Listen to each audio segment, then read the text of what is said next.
तो नमस्कार दोस्तों, स्वागत है आपका आज के सेशन में। आज होने वाला है आप हमारे ज्योग्राफी का लास्ट लेक्चर जो कि होगा ऑन ह्यूमन ज्योग्राफी। और ह्यूमन ज्योग्राफी आज के लेक्चर में हम लोग खत्म कर देंगे पूरी तरीके से। और इसके बाद एक और सेशन हम लोग करेंगे जहां पे हम लोग क्वेश्चन आंसर सेशन डिस्कस करेंगे और फिर हम आपका ज्योग्राफी पूरी तरीके से समाप्त हो जाएगा और हम लोग बढ़ेंगे एक नए सब्जेक्ट की ओर। ठीक है, तो आज का सेशन प्रारंभ करते हैं ऑन ह्यूमन ज्योग्राफी बिना किसी देरी के।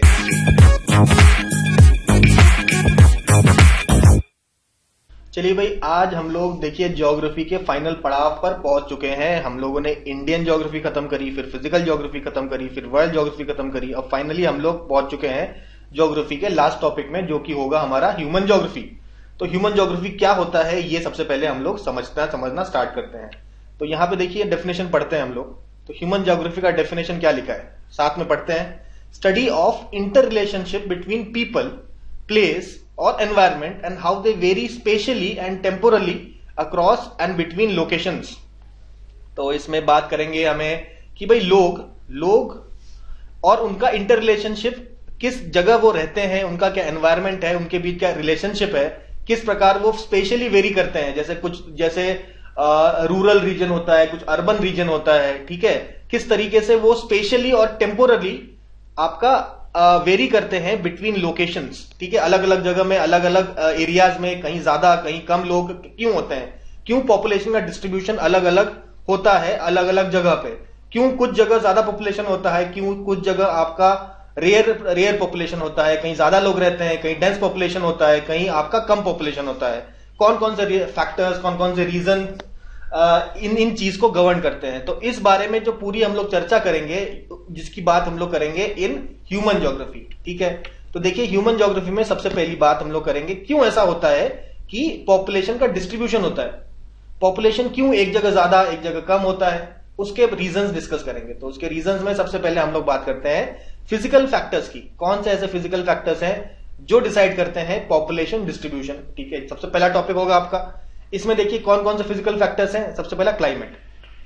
भाई ऐसी जगह क्या कोई रहना चाहता है जहां बहुत ज्यादा टेम्परेचर हो, या कोई ऐसी जगह जहां पे बिल्कुल बरसात होती रहे कंटिन्यूअसली? बिल्कुल आप नहीं चाहेंगे। आप चाहेंगे कि आप वहां रहें जहां पे टेम्परेचर आपका मॉडरेट हो, रेनफॉल आपका वो भी मॉडरेट हो। तो ऐसे रीजन में लोग रहना पसंद करते हैं। तो क्लाइमेट एक बड़ा फैक्टर होता है। नेक्स्ट बात करते हैं पानी। आपका पीने के पानी की अवेलेबिलिटी आपकी होनी चाहिए। पानी का यूज तो और भी अलग अलग चीजों के लिए हम लोग करते हैं, उनके लिए भी आपका जो पानी की अवेलेबिलिटी होनी चाहिए।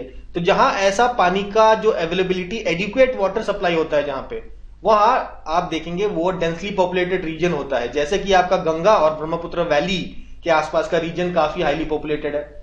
इसके अलावा देखिए लैंडफॉर्म्स में बिल्कुल पहाड़ी एरियाज में आप देखेंगे पॉपुलेशन कम होती है, क्योंकि रहना वहां टफ होता है। ठीक है, वहां घर बनाना मुश्किल होता है, इंडस्ट्री का डेवलपमेंट मुश्किल होता है, ट्रांसपोर्टेशन की प्रॉब्लम होती है। लेकिन जो कि प्लेन एरियाज में नहीं होती। तो आप देखेंगे प्लेन एरियाज जो है वो ज्यादा पॉपुलेटेड है।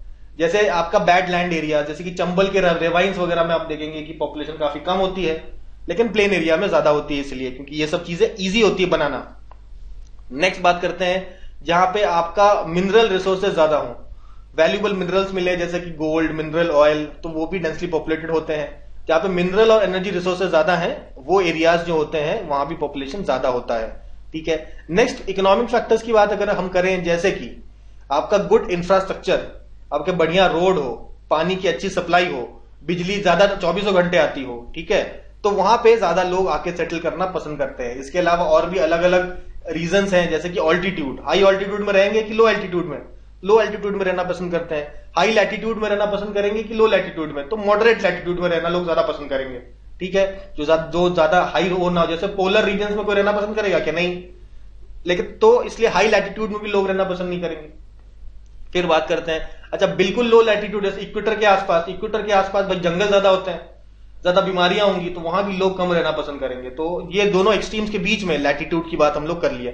इसके बाद जहां आपके सॉइल्स उपजाऊ होंगे, जहां अच्छा वेजिटेशन होगा, वहां पे लोग रहेंगे। फर्टाइल सॉइल जहां पे होगा वहां पे लोग रहना पसंद करेंगे। तो ये सब फिजिकल फैक्टर्स होते हैं जो डिसाइड करते हैं कि हमारा पॉपुलेशन डिस्ट्रीब्यूशन किस प्रकार का हो। नेक्स्ट हम लोग बात करते हैं human factors that affect population. तो फिजिकल फैक्टर्स हो गए, उसके बाद कुछ ह्यूमन फैक्टर्स।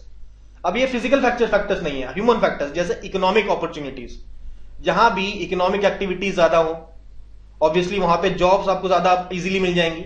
टेक्नोलॉजिकली एडवांस्ड हो, यहाँ पे भाई आपका प्रॉपर बिजली आ रही हो, आपका सड़कें आपके 4 लेन हाईवेज वगैरह आसपास हो, ठीक है, जहां इस प्रकार के टेक्नोलॉजिकल आपके एडवांसमेंट्स होंगे वहां पे आप देखेंगे पॉपुलेशन ज्यादा है। और इकोनॉमिक एडवांसमेंट जहां पे होगा ऑब्वियसली, जैसे कि इंडस्ट्रियल एरियाज वगैरह जो होता है वहां पे एम्प्लॉयमेंट अपॉर्चुनिटी ज्यादा होती है, तो वो लार्ज नंबर ऑफ पीपल को अट्रैक्ट करते हैं, ज्यादा से ज्यादा लोगों को अपनी तरफ खींचते हैं। इसके अलावा हम लोग बात कर लेते हैं सोशल फैक्टर्स की, जैसे कि जहां भाई बढ़िया घर हो, बढ़िया हाउसिंग फैसिलिटीज हो, हेल्थ फैसिलिटीज हो, एजुकेशन के ऑप्शंस आपके ज्यादा हैं। क्यों ऐसा होता है गांव से लोग शहर की तरफ माइग्रेट करते हैं? क्योंकि भाई शहर में आप देखेंगे कि भाई एजुकेशन के लिए यूनिवर्सिटीज वगैरह बनी हुई है, गांव में ऐसा नहीं मिलता उनको, इसलिए ऐसा माइग्रेशन होता है। तो ऑब्वियसली जहां एजुकेशन का और अच्छा हेल्थ फैसिलिटी मिलेगा, अच्छे हॉस्पिटल्स होंगे, ठीक है, वही सेम रीजन गांव में आपके अच्छे हॉस्पिटल्स नहीं होते, अच्छा एजुकेशन फैसिलिटी नहीं होती, इसलिए वहां से लोग शहरों की तरफ माइग्रेट करते हैं, ठीक है। People also often choose to settle in areas where they can find others who share their language. अच्छा, सेम लैंग्वेज वाले, हम चाहते हैं कि भाई आसपास के लोग हमारे जैसा लैंग्वेज बोले, हमारे जैसा कल्चर हो, एक प्रकार का खाना खाएं, ठीक है, सिमिलर हैबिट्स हो। तो similar habit, similar language, similar culture वाले लोग एक साथ रहना पसंद करते हैं, तो ये एक प्रकार का सोशल फैक्टर हो गया। तो हमने देखा ह्यूमन फैक्टर्स में इकोनॉमिक फैक्टर, सोशल फैक्टर्स, और बात करते हैं हम लोग कल्चरल फैक्टर्स, जैसे कि आपके जो सिटीज हैं, बड़े बड़े कल्चरल सिटीज, जैसे कि वाराणसी आप देखेंगे यूपी में हाईली डेंसली पॉपुलेटेड सिटी है। क्यों? क्योंकि कल्चरल इनका इन्फ्लुएंस है। जेरूसलम, वेटिकन सिटी, ये भी हाईली पॉपुलेटेड एरियाज है बिकॉज ऑफ कल्चरल रीजंस। इसके बाद बात करते हैं पॉलिटिकल फैक्टर्स, जैसे कि पॉलिटिकल बाउंड्री कैसी है, पॉलिटिकल स्टेबिलिटी है कि नहीं, क्या पॉलिटिकल डिस्टर्बेंस रहते हैं। अच्छा, पॉलिटिकल अगर डिस्टर्बेंस रहेंगे तो भैया आपका ट्रेड इफेक्ट करेगा, गवर्नमेंट की पॉलिसीज कैसी हैं, ट्रांसपोर्टेशन फैसिलिटीज कैसी हैं, ये सारी चीजें डिसाइड करती है कि आपका पॉपुलेशन ज्यादा होगा कम होगा। जैसे पॉलिटिकल टर्मोइल जहां होगा वहां लोग रहना पसंद नहीं करेंगे, जहां वॉर होगा वहां भी लोग रहना पसंद नहीं करेंगे। तो पॉलिटिकल सिचुएशन कैसा है वो भी आपका डिसाइड करता है कि लोग वहां रहना पसंद करते हैं कि नहीं करते हैं। तो यहाँ पे हम लोगों ने पहला टॉपिक ह्यूमन ज्योग्राफी खत्म किया। व्हाट आर द रीजंस, क्या ऐसे रीजंस है जिसके वजह से लोग एक जगह से दूसरी जगह माइग्रेट करते हैं, कहाँ हाई पॉपुलेशन होता है और कहाँ आपका लो पॉपुलेशन देखने को मिलेगा, ठीक है। चलिए, अभी हम लोग बात तो कर चुके हैं कि कैसे आपके कौन से रीजन क्या क्या फैक्टर्स होते हैं किसी भी रीजन को ज्यादा पॉपुलेशन डेंसली पॉपुलेटेड होने में, या कहीं पे पॉपुलेशन आपका नहीं है उसके कौन कौन से रीजंस हो सकते हैं, ये हमने देख लिया है। अब हम लोग एक्चुअल में देखेंगे कौन कौन से रीजन्स ऑफ द वर्ल्ड है और वहां की पॉपुलेशन कितनी है, ये सब देखेंगे। सबसे पहले देखिए आपके टॉप 4 तो ये वाले रीजन्स है, जैसे कि east Asia, south Asia, Europe और एंग्लो अमेरिका। बेसिकली अमेरिका वाला रीजन, यूएसए और कनाडा वाला रीजन। साउथ अमेरिका की बात यहाँ पे हम लोग नहीं कर रहे हैं। तो सबसे पहले ईस्ट एशिया की बात करें तो 22% पॉपुलेशन जो है ईस्ट एशिया में रहती है। ईस्ट एशिया मतलब China, Japan, Korea, north Korea हो या साउथ कोरिया हो, ताइवान, वो सारा जो रीजन है वो ईस्ट एशिया है। तो 22% ऑफ वर्ल्ड पॉपुलेशन आपका ईस्ट एशिया में रहती है। फिर आते हैं हम लोग साउथ एशिया में। साउथ एशिया में 35% वर्ल्ड का पॉपुलेशन आपके साउथ एशिया में रहता है। तो साउथ एशिया बेसिकली उसमें साउथ ईस्ट एशिया भी आता है, सेंट्रल साउथ एशिया भी आता है और साउथ वेस्ट एशिया भी आता है। तो इसके बारे में बात करते हैं। तो साउथ ईस्ट एशिया की बात करें तो 8.5% पॉपुलेशन आपका साउथ ईस्ट एशिया में रहता है, जैसे कि Vietnam, Indonesia, Malaysia, Singapore, Cambodia, Thailand. तो इन सब कंट्रीज में आप देखेंगे this is south east Asia. फिर बात करते हैं हम लोग साउथ सेंट्रल एशिया, यानी कि सेंट्रल साउथ एशिया, जिसमें इंडिया, पाकिस्तान, बांग्लादेश, नेपाल, श्रीलंका ये सब तो आते ही हैं। इसके अलावा आपके सेंट्रल एशियन कंट्रीज भी आ जाते हैं, आपका किर्गिस्तान, कजाकिस्तान, तुर्कमेनिस्तान, आपका तजिकिस्तान, उज्बेकिस्तान। ये सारे कंट्रीज सब मिला के आपका बनता है साउथ सेंट्रल एशिया। 24% वर्ल्ड का पॉपुलेशन इन कंट्रीज में रहता है। अब उसके बाद थर्ड जो है डिवीजन, उसमें काफी कम पॉपुलेशन रहता है एशिया का, वो है आपका साउथ वेस्ट एशिया। तो बेसिकली वहां पे हॉट ड्राई डेजर्ट है। Iran, Iraq, Turkey, Syria, Saudi Arabia, Israel, Jordan, ये सारी कंट्रीज उस एरिया में है। तो ये बेसिकली आपका साउथ एशिया को हम 3 पार्ट्स में इस तरीके से हम लोग ने डिवाइड कर लिया और कुल मिला के 35% पॉपुलेशन रहता है। तो ईस्ट एशिया, साउथ एशिया को अगर हम लोग मिला लें तो करीबन 57% पॉपुलेशन तो यही हो गया, 60% के आसपास। फिर आते हैं हम लोग यूरोप में। यूरोप और अमेरिका की बात करते हैं। तो यूरोप में अगर बात करें तो आपका बेसिकली यूरोप में वेस्ट जो यूरोप है, वेस्टर्न यूरोप, उसमें ज्यादा डेंसिटी ऑफ पॉपुलेशन है। नॉर्थ यूरोप में सबसे कम डेंसिटी ऑफ पॉपुलेशन है। क्यों? क्योंकि काफी कोल्ड रीजन है ना, वो स्वीडन, फिनलैंड, नॉर्वे, ये सब रीजन जो है ये काफी ठंडा होने के कारण यहाँ पे पॉपुलेशन कम मिलेगा। और जो वेस्टर्न यूरोप है वहां पे आपका इंडस्ट्रियलाइजेशन काफी ज्यादा है, टेम्परेचर काफी अच्छा है, क्लाइमेट काफी बेटर है, तो इसके लिए वहां हाई डेंसिटी ऑफ पॉपुलेशन आप देख सकते हैं। ठीक है। और यूरोप का जो पॉपुलेशन ग्रोथ है वो भी काफी कम है, बहुत कम पॉपुलेशन ग्रोथ है। पॉपुलेशन एक तरीके से स्टेबलाइज कर चुका है, सेटल हो चुका है पॉपुलेशन, ठीक है। फिर आते हैं हम लोग एंग्लो अमेरिका में। इसमें हम लोग बात करते हैं आपका अटलांटिक ओशन, अटलांटिक कोस्ट का रीजन, जिसमें बोस्टन, न्यूयॉर्क, फिलाडेल्फिया, ये सब रीजन आता है अटलांटिक कोस्ट का। ओहायो रिवर की जो वैली है, कहां से फ्लो करती है? पेंसिल्वेनिया से। एप्लेशियन माउंटेन्स वहां पे है, तो आयरन एंड स्टील इंडस्ट्री वहां पे ज्यादा सेटअप है, तो वहां इसलिए पॉपुलेशन ज्यादा है। ग्रेट लेक्स वाले रीजन में भी आपका पॉपुलेशन काफी अधिक है। और सेंट लॉरेंस रिवर का जो वैली है कनाडा में, जिसमें करीबन 2/3 कनाडा का पॉपुलेशन यहीं पर रहता है। इसमें बड़े बड़े सिटीज आपके हैं, ओटावा, मॉन्ट्रियल, क्यूबेक वगैरह। तो ये कुछ इंपॉर्टेंट रीजन्स हैं आपके अमेरिका के, जहां आप देखेंगे ज्यादा पॉपुलेशन देखने को मिलेगा आपको। तो ये 4 रीजन हमारे हो गए, इंपॉर्टेंट 4 रीजन। क्या बच गया? बच गया हमारा सदर्न कॉन्टिनेंट्स। तो साउथ के कॉन्टिनेंट्स की बात करते हैं, तो अभी जो सदर्न हेमिस्फीयर की बात करें, सदर्न कॉन्टिनेंट, सदर्न हेमिस्फीयर के जो कॉन्टिनेंट्स हैं, उसको अगर हम लोग टोटल मिला ले तो 44% ऑफ वर्ल्ड एरिया वहां पे होगा, लेकिन पॉपुलेशन वाइज काफी कम, केवल 19% पॉपुलेशन वहां रहती है। मोस्टली जो पॉपुलेशन है वो नॉर्थर्न हेमिस्फीयर में ही हम ज्यादा देखते हैं। तो सदर्न कॉन्टिनेंट्स में आपका साउथ अमेरिका आ गया, अफ्रीका आ गया, ऑस्ट्रेलिया आ गया। एक एक करके बात करते हैं सबकी। सबसे पहले बात करते हैं साउथ अमेरिका की। तो 15% एरिया है, लेकिन पॉपुलेशन 5.6% पॉपुलेशन है, काफी कम एरिया के हिसाब से। और बेसिकली साउथ अमेरिका की बात करें, 2/3 पॉपुलेशन तो यहीं पर रहता है, ब्राजील, अर्जेंटीना, कोलंबिया, पेरू और वेनेजुला। तो इन 5 कंट्रीज में ही मोस्ट ऑफ द पॉपुलेशन और 2/3 पॉपुलेशन के आसपास यहीं पर रहती है। फिर बात करते हैं हम लोग अफ्रीका की। अफ्रीका की बात करें तो उसमें सहारा आ जाता है, कालाहारी आ जाता है, कॉन्गो वैली फॉरेस्ट वगैरह आ जाता है, जहां पे पॉपुलेशन काफी कम है, ठीक है, इन सब रीजन में। फिर बात करते हैं ऑस्ट्रेलिया की। ऑस्ट्रेलिया का जो एरिया है 6.2% एरिया है और पॉपुलेशन 0.4% पॉपुलेशन है। तो जैसे कि मेन जो पॉपुलेशन ऑस्ट्रेलिया का है वो आपका Sydney, Melbourne, Adelaide, Canberra, Brisbane, Perth, इन सब रीजन में है। करीबन 50% पॉपुलेशन तो इन्हीं बड़े बड़े सिटीज में रहती है। और बाकी जो बच गया, देखिए वेस्टर्न ऑस्ट्रेलिया डेजर्ट है, नॉर्थ ऑस्ट्रेलिया में मानसून क्लाइमेट पाया जाता है, हमें पता है, तो वहां भी पॉपुलेशन काफी कम है। और ग्रेट आर्टिसन बेसिन वाला जो रीजन है वो आपका सेमी एरिड आपका टेम्परेचर होता है, वहां पे सेमी एरिड रीजन है, तो वहां पे भी पॉपुलेशन कम है। मेन जो पॉपुलेशन है वो इन सिटीज में ही बसती है ऑस्ट्रेलिया की। तो इसलिए आपका एरिया वाइज तो बहुत बड़ा ऑस्ट्रेलिया है, 6.25% ऑफ द सारे जो कॉन्टिनेंट्स का सबसे 6.25% एरिया ऑस्ट्रेलिया का है, लेकिन पॉपुलेशन काफी कम दिखेंगे, 0.4% पॉपुलेशन ही यहाँ पे आपको देखने को मिलेगी। ये बात करी हमने ऑस्ट्रेलिया की। फिर हम लोग बात करते हैं कुछ ऐसे एरियाज जहां पे ज्यादा लोग बसते नहीं है। उसमें हमने बताया सबसे पहले एक्सट्रीमली कोल्ड रीजन जो है, जैसे कि अंटार्कटिका हो गया, आपका ग्रीनलैंड हो गया, यहाँ पे काफी कम लोग रहते हैं। क्यों रहते हैं? क्योंकि परमानेंट स्नो कवर रहता है, यहाँ पे कोई वेजिटेशन नहीं है और इसलिए पॉपुलेशन यहाँ पे ऑब्वियसली कम है। इसके अलावा बात करेंगे हम लोग एरिड डेजर्ट रीजन की। जो डेजर्ट रीजन है, बिल्कुल डेजर्ट, जैसे Sahara, Arabian peninsula, Thar desert, Western Australian desert, Kalahari desert, Atacama desert, ये सारे डेजर्ट्स हैं। इन सब डेजर्ट रीजन में भी आपको पॉपुलेशन कम दिखेगी, ऑब्वियस बात है। फिर आपका एक्सट्रीमली ह्यूमिड कंडीशन, जहां पे दिन रात बारिश होती रहती है, वो है इक्वेटोरियल रेन फॉरेस्ट वाला रीजन, जो कि अमेजन बेसिन में है सबसे ज्यादा, फिर कॉन्गो बेसिन में है और ईस्टर्न आइलैंड्स में है। ईस्टर्न आइलैंड्स में भी आप देखेंगे ह्यूमिड रीजन है, तो यहाँ पे भी पॉपुलेशन आपको इसीलिए कम दिखती है। भाई रेनफॉल कभी कभी हो तो अच्छा है, लेकिन रेगुलर सुबह शाम रेनफॉल ही होती रहे तो ऐसे रीजन में सरवाइव करना मुश्किल है। और काफी ज्यादा आपका फॉरेस्ट एरिया है और काफी ज्यादा बायोडाइवर्सिटी तो है ही है, इसमें इंसेक्ट्स और काफी डिजीजेस वगैरह भी इन एरियाज में काफी ज्यादा होती हैं। तो ये एक्सट्रीमली ह्यूमिड रीजन जो है ह्यूमन के हैबिटेशन के लिए ठीक नहीं है। और नेक्स्ट बात करते हैं हम लोग माउंटेन्स की। माउंटेन्स में, हाई माउंटेन रीजन में कौन रहना चाहेगा? वहां सड़क भी नहीं बन सकती, इंडस्ट्रीज भी नहीं लग सकते, कुछ भी हो नहीं पाता है, तो वहां पे सर्वाइव करना काफी डिफिकल्ट है। तो जैसे कि Himalayas, Rocky mountains, Caucasus mountains, Tian Shan mountains, तो ये सब माउंटेन रीजन है। यहाँ पे भी आपका अनइनहैबिटेड ही मानिए, यहाँ पे लोग काफी कम मिलेंगे आपको, ठीक है। नेक्स्ट बात करेंगे हम लोग पॉपुलेशन के थ्योरीज की। अभी 2 चीजें हम लोग पढ़ चुके हैं। पहली चीज हम लोग ने क्या पढ़ी? भाई कहीं भी पॉपुलेशन डेंसिटी ज्यादा कम क्यों होती है, रीजन पढ़ा हमने, वाई। उसके बाद पढ़ा आपने एक्चुअल फैक्ट्स देखे, कौन कौन से रीजन ऐसे हैं जहां पे आपका पॉपुलेशन ज्यादा है और कौन कौन से रीजन ऐसे हैं जहां पॉपुलेशन काफी कम है।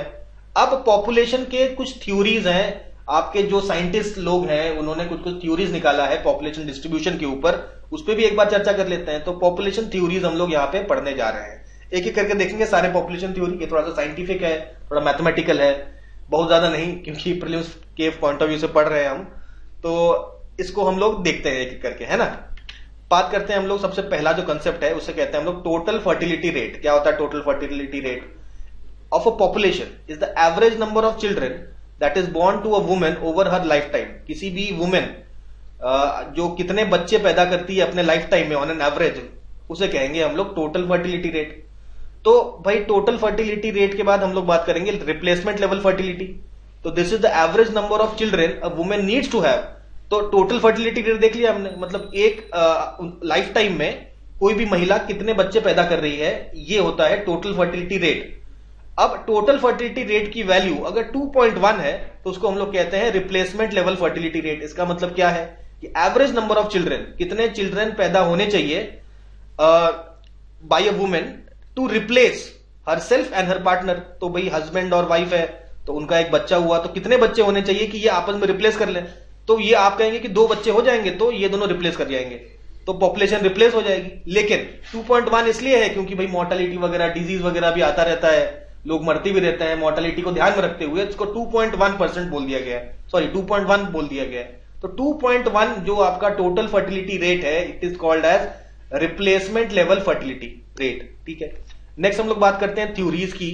तो थ्योरीज में एक थ्योरी आया माल्थूजियन थ्योरी ऑफ पॉपुलेशन, काफी पेसिमिस्टिक था, इसको देखेंगे हम लोग। तो इन्होंने कहा कि भाई देखिए ऐसा है, पॉपुलेशन की जो ग्रोथ होती है ना वो एक्सपोनेंशियल होती है।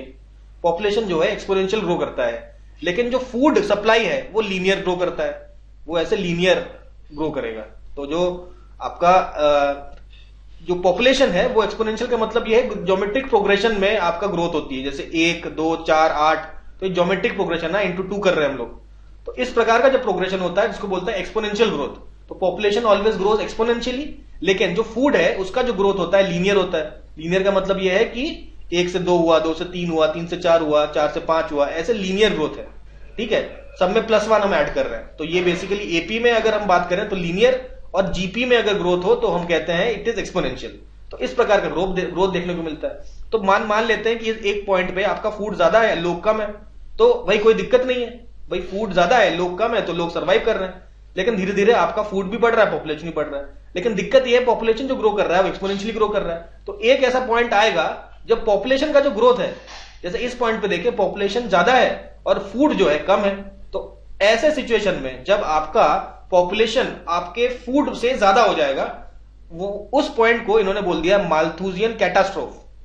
तो माल्थूजियनिज्म बोलते हैं इसको। वो कहते हैं कि भाई जब पॉपुलेशन ग्रोथ आउटपेसेस एग्रीकल्चर प्रोडक्शन, तो पॉपुलेशन की ग्रोथ आपका एग्रीकल्चर प्रोडक्शन को से ज्यादा हो जाएगी, तो उसको बोलेंगे माल्थूजियन कैटास्ट्रोफ, या इसको माल्थूजियम ट्रैप भी बोलते हैं। इसका क्या मतलब होता है? वो कहते हैं जब भी ऐसा सिचुएशन होगा तो कुछ ना कुछ ऐसा होगा नेचर के द्वारा कि पॉपुलेशन का डिप्लीशन होने लग जाएगा, डीपॉपुलेशन होने लग जाएगा। वो चाहे तो वॉर हो सकता है, लड़ाइयां हो सकती है, चाहे तो फेमिन हो जाएगा, या मतलब एक्सट्रीम पॉवर्टी आ जाएगी। कुछ ना कुछ ऐसा होगा जिससे आपका पॉपुलेशन ग्रोथ चेक में आ जाएगी या डीपॉपुलेशन हो जाएगा। ठीक है, ये तो थ्योरी दी थी। अब थोड़ी हम लोग सच्चाई की बात कर लेते हैं। एक्चुअली में ये थ्योरी काम की है कि नहीं, कुछ क्रिटिसिज्म भी है इस थ्योरी के। जैसे कि पहली बात ये कहा है कि भाई 1951 के बाद अगर हमने देखा तो भाई फूड ग्रेन ग्रोथ जो है 3.1% CAGR से बढ़ रहा है, पॉपुलेशन ग्रोथ 2.2% से बढ़ रहा है। तो कहां ये जो ऐसा तो नहीं है कि ये आपका पॉपुलेशन एक्सपोनेंशियली बढ़ गया हो, एक्सपोनेंशियली तो नहीं बढ़ा। और जबकि देखा जाए जो आपका फूड ग्रेन का जो ग्रोथ है उससे कम ग्रो कर रहा है। ठीक है, इसका बहुत बड़ा रीजन टेक्नोलॉजी था। बिकॉज ऑफ टेक्नोलॉजिकली ग्रोथ आपका फूड ग्रेन का ग्रोथ ज्यादा हुआ, भाई ग्रीन रेवोल्यूशन वगैरह आया और इसके वजह से आपका ग्रोथ बढ़ गया। तो भाई उन लोगों ने बोला कि नहीं नहीं ऐसा नहीं है आपका, चलिए मान लेते हैं कि आपका कोई कैटास्ट्रोफी आई नहीं। उसका बहुत बड़ा रीजन था कि भाई ये जो आपका नॉर्मली, तो उन्होंने लॉजिक दिया कि जो पॉपुलेशन जो आपका बढ़ रहा था वो तो एक्सपोनेंशियली बढ़ा, लेकिन जो प्रोडक्शन कैपेसिटी है वो इंडस्ट्रियल रेवोल्यूशन आने की वजह से थोड़ी सी एक्स्ट्रा बढ़ गई। उसके वजह से जो आपका कैटास्ट्रोफी है वो डिले हो गया। तो उनका कहने का मतलब है मैल्थूजियंस का कि भाई आपका कैटास्ट्रोफी इसलिए नहीं आया क्योंकि वो पोस्टपोन्ड हो गई है। ठीक है, लेकिन एक समय अभी भी आएगा जब नेचुरल कैलामिटी, वॉर या फैमिन, इस तरह के कैटास्ट्रोफी आएंगी और डीपॉपुलेशन हो जाएगा। तो ये था हमारा माल्थूजियन थ्योरी। कुछ लोग इसको सपोर्ट करते हैं, कुछ लोग इसके अगेंस्ट हैं। चलिए आगे बढ़ते हैं, हमारा टॉपिक तो खत्म हो गया। नेक्स्ट बात करते हैं, अभी पॉपुलेशन ग्रोथ की एक और थ्योरी के बारे में चर्चा करते हैं, वो है लिमिट्स टू ग्रोथ थ्योरी। ये लिमिट्स टू ग्रोथ थ्योरी क्या है? 1972 में ये थ्योरी आई। कब आई देख लिया हमने, कौन लाता है? तो बेसिकली क्लब ऑफ रोम ने ऐसा रिपोर्ट बनाने को कहा था और ये जो रिपोर्ट बनाने का काम किया था डीएच मेडोज ने, डीएच मेडोज के द्वारा लाया गया था लिमिट्स टू ग्रोथ रिपोर्ट। तो भाई इस रिपोर्ट कैसे बना, तो रिपोर्ट बेसिकली कंप्यूटर मॉडल का इस्तेमाल किया और कहा कि भाई what is the potential for exponential economic and population growth while resources are finite. भाई रिसोर्सेज तो आपके वर्ल्ड में फाइनाइट ही रहेंगे, ठीक है, लेकिन आपका ग्रोथ जो है, इकोनॉमिक ग्रोथ और पॉपुलेशन ग्रोथ, वो तो आपका ग्रो कर ही रहा है, ठीक है। तो फाइनाइट रिसोर्सेज से आपका पॉपुलेशन ग्रोथ और इकोनॉमिक ग्रोथ किस तरीके से गवर्न होगा, इसको देखने के लिए एक कंप्यूटर मॉडल से एक थ्योरी बनाई गई जिसे लिमिट टू ग्रोथ आपका रिपोर्ट में प्रेजेंट की गई। तो इस पर्टिकुलर रिपोर्ट में क्या बताया गया, तो उन्होंने कहा कि भाई लिमिट टू ग्रोथ थ्योरी ये कहती है कि आपका nature has a set limit beyond which development can not. अगर आप कह रहे हैं भाई इकोनॉमिक ग्रोथ आप करना चाहते हैं, इकोनॉमिक ग्रोथ करिए, कोई दिक्कत नहीं है, तो इकोनॉमिक ग्रोथ करने का अगर आप करेंगे तो ऐसा नहीं है कि अनलिमिटेड इकोनॉमिक ग्रोथ कर सकते हैं, क्योंकि इकोनॉमिक ग्रोथ आपके नेचुरल रिसोर्सेज पे डिपेंड करते हैं और एक समय आएगा जो नेचर जो है आपको इकोनॉमिक ग्रोथ और करने नहीं देगा, क्योंकि सारे रिसोर्सेज हो जाएंगे डिप्लीट। अगर हमने सारे रिसोर्सेज डिप्लीट कर दिए तो इकोनॉमिक ग्रोथ पे एक लिमिट आ जाएगा, इसीलिए शब्द का इस्तेमाल किया limits to growth. Obviously population का भी इंक्रीज हम लोग हमेशा कर नहीं सकते, क्योंकि वो भी इन रिसोर्सेज पे डिपेंड करते हैं। तो इन्होंने प्रेडिक्ट किया कि अगर इसी प्रकार से हम चलते रहे तो वर्ल्ड की जो इकोनॉमी है वो 21st सेंचुरी में कोलैप्स कर जाएगी, 100% कोलैप्स कर जाएगी। तो यहीं से उद्गम होता है आपका सस्टेनेबल डेवलपमेंट के कॉन्सेप्ट का, कि भैया रिसोर्सेज का ओवर यूटिलाइजेशन नहीं करना है, क्योंकि ओवर यूटिलाइजेशन करके हम ज्यादा ग्रो नहीं कर पाएंगे। तो बेसिकली कुछ एजम्पशंस की बात की हम लोगों ने यहाँ पे लिमिट्स टू ग्रोथ थ्योरी में। कुछ एजम्पशन है। पहला एजम्पशन है कि भाई अर्थ के जो रिसोर्सेज है अनलिमिटेड नहीं है, लिमिटेड रिसोर्सेज है, तो इसको खर्चा, अंधाधुंध खर्चा हम लोग नहीं करेंगे। इसके अलावा आप जैसे पॉपुलेशन तो बढ़ा रहे हैं, लेकिन एग्रीकल्चरल लैंड जो है वो लिमिटेड ही है, वो बहुत ज्यादा आप बढ़ा नहीं सकते, लिमिटेड एग्रीकल्चरल लैंड है अर्थ में। तो ये तो रिसोर्सेज भी लिमिटेड है और एग्रीकल्चरल लैंड भी लिमिटेड है, तो खाना जो प्रोड्यूस हो रहा है वो भी एक लिमिटेड मात्रा में ही प्रोड्यूस हो सकता है, ठीक है। ऐसा नहीं है कि इनफाइनाइट खाना हम प्रोड्यूस कर सकते हैं अर्थ से, तो ये एक एजम्पशन है। अगला है earth has limited capacity to consume pollution. कहते हैं आप पोल्यूशन करते जा रहे हो, तो कहते हैं ऐसा नहीं है कि अर्थ के पास अनलिमिटेड कैपेसिटी है कि आप पोल्यूशन करते जाओगे, अर्थ आपका पोल्यूशन लेता जाएगा विदाउट एनी इफेक्ट। तो पोल्यूशन का अगर आप ग्रोथ बहुत ज्यादा कर दोगे तो इसका एक नेगेटिव इंपैक्ट आपको झेलना पड़ेगा। और चौथा यह है कि टेक्नोलॉजी और इनोवेशन से हम लोग प्रोडक्टिविटी को बढ़ा सकते हैं, लेकिन अनलिमिटेड नहीं कर सकते, ठीक है। तो ये सारी बात हमने देखी लिमिट टू ग्रोथ थ्योरी में, लिमिट टू ग्रोथ रिपोर्ट में of 1972 of club of Rome, और यहीं से डेवलप होता है सस्टेनेबल डेवलपमेंट का कंसेप्ट। फिर देखिए अगली थ्योरी की बात करते हैं, छोटी सी थ्योरी है, ये कार्ल मार्क्स के द्वारा दिया हुआ मार्क्स थ्योरी ऑफ पॉपुलेशन है, जो कि 1867 में दिया गया। तो देखिए कार्ल मार्क्स ने कहा कि जो हमारा जो पॉपुलेशन है उनको हम लोग दो पार्ट में तोड़ सकते हैं, एक है वही अमीर लोग, एक है गरीब लोग। जो रिच है उनको बोलते हैं बुर्जुआ, बुर्जुआ प्रोनाउंसिएशन शायद मैं सही कर रहा हूं, और पुअर को बोलते हैं प्रोलिटैरिएट। तो ऐसे बुर्जुआ और प्रोलिटैरिएट में वर्ल्ड की पॉपुलेशन को डिवाइड कर दिया गया। अब यहां पे कार्ल मार्क्स थ्योरी प्रेजेंट करते हैं कि अब देखो गरीब लोग हैं, गरीब लोग अपना इनकम बढ़ाएं कैसे। तो गरीब लोग कहते हैं कि भाई हमारा इनकम तब बढ़ेगा जब हमारा पॉपुलेशन बढ़ेगा। भाई पॉपुलेशन बढ़ेगा तो भाई ज्यादा लेबर फोर्स आएगा, तो एक परिवार में ज्यादा लोग अगर होंगे, ज्यादा कमाने वाले होंगे, तो भाई लेबर फोर्स ज्यादा होगा, ज्यादा सैलरी मिलेगी, तो परिवार के पास ज्यादा लोग, ज्यादा इनकम आएगी। तो यही सोच के भाई पॉपुलेशन इंक्रीज किया लेबरों ने। तो अगर पुअर लोग पॉपुलेशन ऐसे इंक्रीज करेंगे तो क्या होगा, अब नंबर ऑफ लेबर्स आपके बढ़ गए, नंबर ऑफ लेबर यानी कि लेबर फोर्स आपका बढ़ जाएगा। तो लेबर फोर्स बढ़ने पर यह होगा कि अब लेटर से पहले 100 रुपए मिलता था, 100 रुपए दिहाड़ी पे काम करते थे लेबर, अब और लेबर थे कितने, लेटर से 1000 लेबर थे उस समय। अभी जब पॉपुलेशन बढ़ के आपका 5000 हो जाएंगे लेबर, तो क्या तो भी क्या हर व्यक्ति को 100 रुपए मिलेगा दिहाड़ी, नहीं, अब दिहाड़ी कम हो जाएगी, यानी कि अब हो सकता है कि लोगों को 50 रुपए में ही काम करना पड़े, यानी कि लेबर चीप हो जाएगा, क्योंकि भाई बहुत सारा लेबर है, बहुत सारा लेबर है, तो कम पैसे देके भी काम करवा लेंगे ये लोग। तो उससे आपके जो बुर्जुआ लोग हैं, जो रिच लोग हैं, वो एक्सप्लॉयटेशन बढ़ा देंगे, और जो गरीब हो जाएगा पॉपुलेशन बढ़ाने की वजह से, ऐसा नहीं होगा कि उनकी गरीबी कम हो जाएगी, वो और ज्यादा पुअर हो जाएंगे और कोई भी इनकम में उनका इंक्रीज नहीं होगा। तो ये वाला कंसेप्ट प्रेजेंट किया कार्ल मार्क्स ने। तो उन्होंने बेसिकली डिस्ट्रीब्यूशन ऑफ वेल्थ की बात करी, डिस्ट्रीब्यूशन ऑफ रिसोर्सेज की बात करी, तो ये सब बात करी, लेकिन पॉपुलेशन के बारे में जो कंसेप्ट ऑफ जो थ्योरी ऑफ कार्ल मार्क्स यहां पे हमने प्रेजेंट कर दिया आपके सामने। नेक्स्ट बात करते हैं हम लोग ऑप्टिमम पॉपुलेशन थ्योरी। अब इस थ्योरी को समझेंगे। ऑप्टिमम पॉपुलेशन थ्योरी कहती है the population with the highest पर capita income is an optimum population, ठीक है। जैसे कि एक लैंड एरिया है, एक लैंड एरिया में लेटस से आपके 100 लोग रह रहे हैं, उसके बाद 200 लोग रहने लगे, उसके बाद 300 लोग रहने लगे। तो जैसे जैसे पॉपुलेशन इंक्रीज करता है वैसे वैसे हम देखेंगे कि आपका पर कैपिटा इनकम भी इंक्रीज कर रहा है, लेकिन एक लेवल तक। वो जो लेवल है जिस लेवल पे आपका पॉपुलेशन का पर कैपिटा इनकम सबसे मैक्सिमम हो, उसको बोलते हैं हम लोग ऑप्टिमम पॉपुलेशन थ्योरी। इसको और अच्छे से समझेंगे तो पहले देख लेते हैं भाई किसके द्वारा दिया गया। तो एडविन कैनन के द्वारा 1924 में उन्होंने किताब लिखी, नाम किताब का था वेल्थ। वेल्थ नाम की किताब में उन्होंने ये ऑप्टिमम पॉपुलेशन थ्योरी का कंसेप्ट दिया। इसको और अच्छे से भी समझेंगे हम लोग। देखिए यहां पे ग्राफ, देखिए ग्राफ समझ में आ जाएगा। ये देखिए जीडीपी पर कैपिटा है, यहां पे देखिए पहले पॉपुलेशन कम था, पॉपुलेशन कम था, आपका रिसोर्सेज ज्यादा है, तो रिसोर्स यूटिलाइजेशन तो हो नहीं पा रहा। रिसोर्स यूटिलाइजेशन ना होने के कारण पर कैपिटा इनकम बढ़ नहीं रहा। तो अब धीरे धीरे लोगों का पॉपुलेशन बढ़ते चला गया। जब पॉपुलेशन बढ़ता चला गया तो अब क्या होगा, अब ये होगा कि लोग ज्यादा यूज कर पाएंगे। देखिए country is considered under populated. Under populated कब बोलते हैं, अंडर पॉपुलेटेड तब बोलते हैं if its population is below the optimum. तो ऑप्टिमम लेवल के, ये आपका ऑप्टिमम पॉपुलेशन है, ठीक है, ओ ये ऑप्टिमम पॉपुलेशन से अगर आपका पॉपुलेशन कम है तो हम कहते हैं अंडर पॉपुलेटेड। और अंडर पॉपुलेटेड आपका ऑप्टिमम पर कैपिटा इनकम क्यों नहीं पहुंच पाता, क्योंकि there are not enough people to use the country's resources.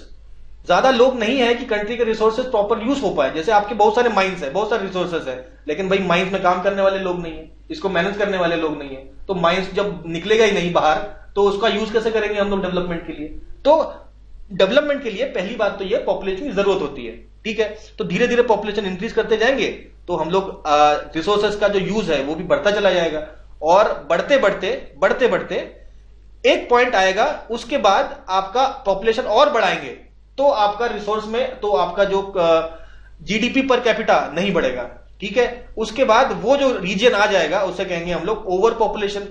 Over population में क्या होता है, if the population continues to increase, population अगर बढ़ता गया और ऑप्टिमम से ज्यादा हो गया तो उस कंट्री को हम लोग बोल देंगे ओवर पॉपुलेटेड हो गया आप कंट्री, जरूरत से ज्यादा लोग आ गए इसमें। अब पॉपुलेशन बढ़ाने पर आपका जो जीडीपी पर कैपिटा है वो नीचे ही जाएगा, ऊपर नहीं बढ़ेगा, क्योंकि जीडीपी और बढ़ा नहीं पाएगा, ठीक है। अब मैक्सिमम इतना पॉपुलेशन है जो ऑप्टिमम, जिसके होने से आपका जीडीपी मैक्सिमम होगा, उससे ज्यादा बढ़ाएंगे तो अब जीडीपी तो उतना ही रहेगा, पॉपुलेशन आपका बढ़ रहा है, पॉपुलेशन आप बढ़ता चला जाएगा तो जीडीपी पर कैपिटा आपका डिक्रीज करता चला जाएगा, ठीक है। तो वो पॉपुलेशन जिसके बढ़ने के बाद आपका जीडीपी पर कैपिटा आपका पॉपुलेशन के साथ डिक्रीज होता है, तब हम बोलेंगे कि भाई ओवर पॉपुलेशन का केस है। तो कैसे पता चलेगा ओवर पॉपुलेशन की है अंडर पॉपुलेशन है, तो यहां बताया, देखिए एक ऑप्टिमम पॉपुलेशन आप बताइए इस ग्राफ के हिसाब से। अगर आपका एक्चुअल पॉपुलेशन आपका ऑप्टिमम पॉपुलेशन से कम है तो अंडर पॉपुलेटेड। तो यहां पे इन्होंने मैल एडजस्टमेंट एक रेशियो बनाया जिसका फॉर्मूला है A minus O upon O। तो ए है actual population minus optimum population. Actual population optimum population से कम है तो ये वैल्यू नेगेटिव आ जाएगी, इसका मतलब अंडर पॉपुलेशन। और यही एक्चुअल वैल्यू ऑप्टिमम पॉपुलेशन से ज्यादा है तो वैल्यू m की आ जाएगी पॉजिटिव, तो हो जाएगा ओवर पॉपुलेशन। तो ये हमने एक और थ्योरी समझ ली जिसका नाम था, क्या था, ऑप्टिमम पॉपुलेशन थ्योरी, भी हमको समझ में आ गई। नेक्स्ट थ्योरी जो है वो काफी इंपॉर्टेंट होगी और इसका नाम है आपका डेमोग्राफिक ट्रांजिशन थ्योरी, ठीक है। तो ये क्या बताता है कि आपका सोसाइटी का प्रोग्रेस बताता है, सोसाइटी किस प्रकार से प्रोग्रेस कर रही है, ठीक है।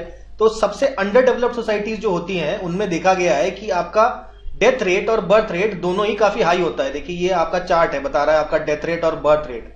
तो किस तरीके से सोसाइटी जो है एक high death rate birth rate जो होता है, यानी कि हाई फर्टिलिटी भी हाई है, यानी कि बर्थ रेट हाई है, और हाई मोर्टालिटी यानी कि डेथ रेट भी हाई है। तो ऐसे सोसाइटी से आप ऐसे सोसाइटी में जहां पे आपका लो फर्टिलिटी है, यानी कि बर्थ रेट आपका कम है, मतलब ये वाला रीजन देख रहे हैं ना, बर्थ रेट यहां पे कम होगा और डेथ रेट भी कम होगा, तो ये होंगी हमारी डेवलप्ड सोसाइटीज। किस तरीके से आपका जो सोसाइटी है इस प्रकार से हाई फर्टिलिटी हाई मोर्टालिटी से आपका लो फर्टिलिटी लो मोर्टालिटी रेट्स में किस तरीके से डेवलप करती है, तो इस थ्योरी को दिया गया बाय वॉरेन थॉमसन नाम याद रखिए, इनके द्वारा दिया गया डेमोग्राफिक ट्रांजिशन थ्योरी, ठीक है। इसको अच्छे से समझेंगे। तो इसके होते हैं 5 स्टेजेस को हम लोग एक एक करके समझेंगे बहुत अच्छे से, ठीक है। So let us start. देखिए यही वाला आपका डायग्राम फिर से अच्छे से देखेंगे आप। देखिए ये स्टेज 1 है।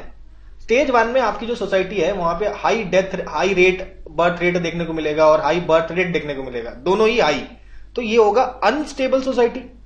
तो इस सोसाइटी में देखिए पॉपुलेशन आपका कंट्रोल में रहेगा, क्योंकि डेथ रेट आपका ज्यादा है, बर्थ रेट भी आपका ज्यादा है, तो पॉपुलेशन स्टेबल है यहाँ पे। ठीक है, ये आपकी ट्रेडिशनल सोसाइटी है। उसके बाद जैसे जैसे आपका टेक्नोलॉजी डेवलप होती है, तो डेथ रेट आपका कम हो जाता है, लेकिन बर्थ रेट उतना ही रहता है। तो ये वाला जो है, ये आपका एज है पॉपुलेशन एक्सप्लोजन का। तो ये आपका सेकंड स्टेज है। मोस्टली डेवलपिंग कंट्रीज में आप ये देख सकते हैं पॉपुलेशन एक्सप्लोजन। तो ये है आपका सेकंड स्टेज। ठीक है, सेकंड स्टेज में आप देखेंगे कि डेथ रेट तो आपका कम हो रहा है बहुत तेजी से, लेकिन जो आपका बर्थ रेट है वो लगभग सेम ही है, कोई चेंज आ नहीं रहा है। ठीक है, लेकिन डेथ रेट आपका गिर रहा है। तो एग्जांपल के तौर पे देखा गया है कि जो आपका ट्रेडिशनल सोसाइटी है उसमें बर्थ रेट आपका हाई होता है 4250 पर 1000, और सेकेंड स्टेज 2 में भी आपका सेम 40 से 50 प्रति 1000 आपका होता है बर्थ रेट। लेकिन डेथ रेट जो कि पहले स्टेज 1 में 40 से 50 था पर 1000, उससे कम होके 12 से 15 हो जाता है। तो ये वाला जो फेज है, ये पूरा जो फेज है, ये देखिए डेथ रेट आपका और कम हो गया, इस वाले पॉइंट पर पहुंच गया डेथ रेट, और आपका बर्थ रेट उतना ही है, ज्यादा कुछ आपको फर्क देखने को नहीं मिला। तो ये हो गया आपका सेकेंड स्टेज, और इसको पॉपुलेशन एक्सप्लोजन स्टेज भी कह सकते हैं। नेक्स्ट बात करते हैं आपका थर्ड स्टेज। ये स्टेज है आपका डिक्लाइनिंग पॉपुलेशन ग्रोथ। तो इस स्टेज में आपका पॉपुलेशन ग्रोथ में डिक्लाइन देखने को मिलता है। क्यों? क्योंकि आपका जो बर्थ रेट है देखिए अचानक से यहां पे गिरने लगा, अब बर्थ रेट गिरने लगा। ठीक है, और यहां पे डेथ रेट का जो गिरावट है, गिर तो यहीं भी रहा है, लेकिन आपका जो रेट है ये कम हो गया, और धीरे धीरे करके by the end of this phase death rate आपका स्टेबल हो जाता है। डेथ रेट मिनिमम पॉइंट पे पहुंच जाता है इस वाले स्टेज पे। और देखिए आपका बर्थ रेट में भी आप देखिए गिरावट देखने को मिलती है। अब बर्थ रेट में भी गिरावट देखने को मिलती है। यह है डिक्लाइनिंग पॉपुलेशन ग्रोथ रेट। तो इंडिया में बेसिकली यही स्टेज चल रहा है। ठीक है, ऐसा क्यों होता है? देखिए एजुकेशन के बढ़ने पर लोगों को स्मॉल फैमिलीज का पता चलता है कि भाई स्मॉल फैमिलीज होने के क्या फायदे हैं, तो लोग अपने जो फैमिलीज है उनको कम रखते हैं, तो डेथ रेट ऑटोमेटिकली यहां पे कंट्रोल हो जाता है। ये आ जाता है आपका थर्ड स्टेज। तो फर्स्ट स्टेज, सेकंड स्टेज और थर्ड स्टेज देख लिया। चौथा स्टेज जो आएगा उसमें क्या देखेंगे हम लोग?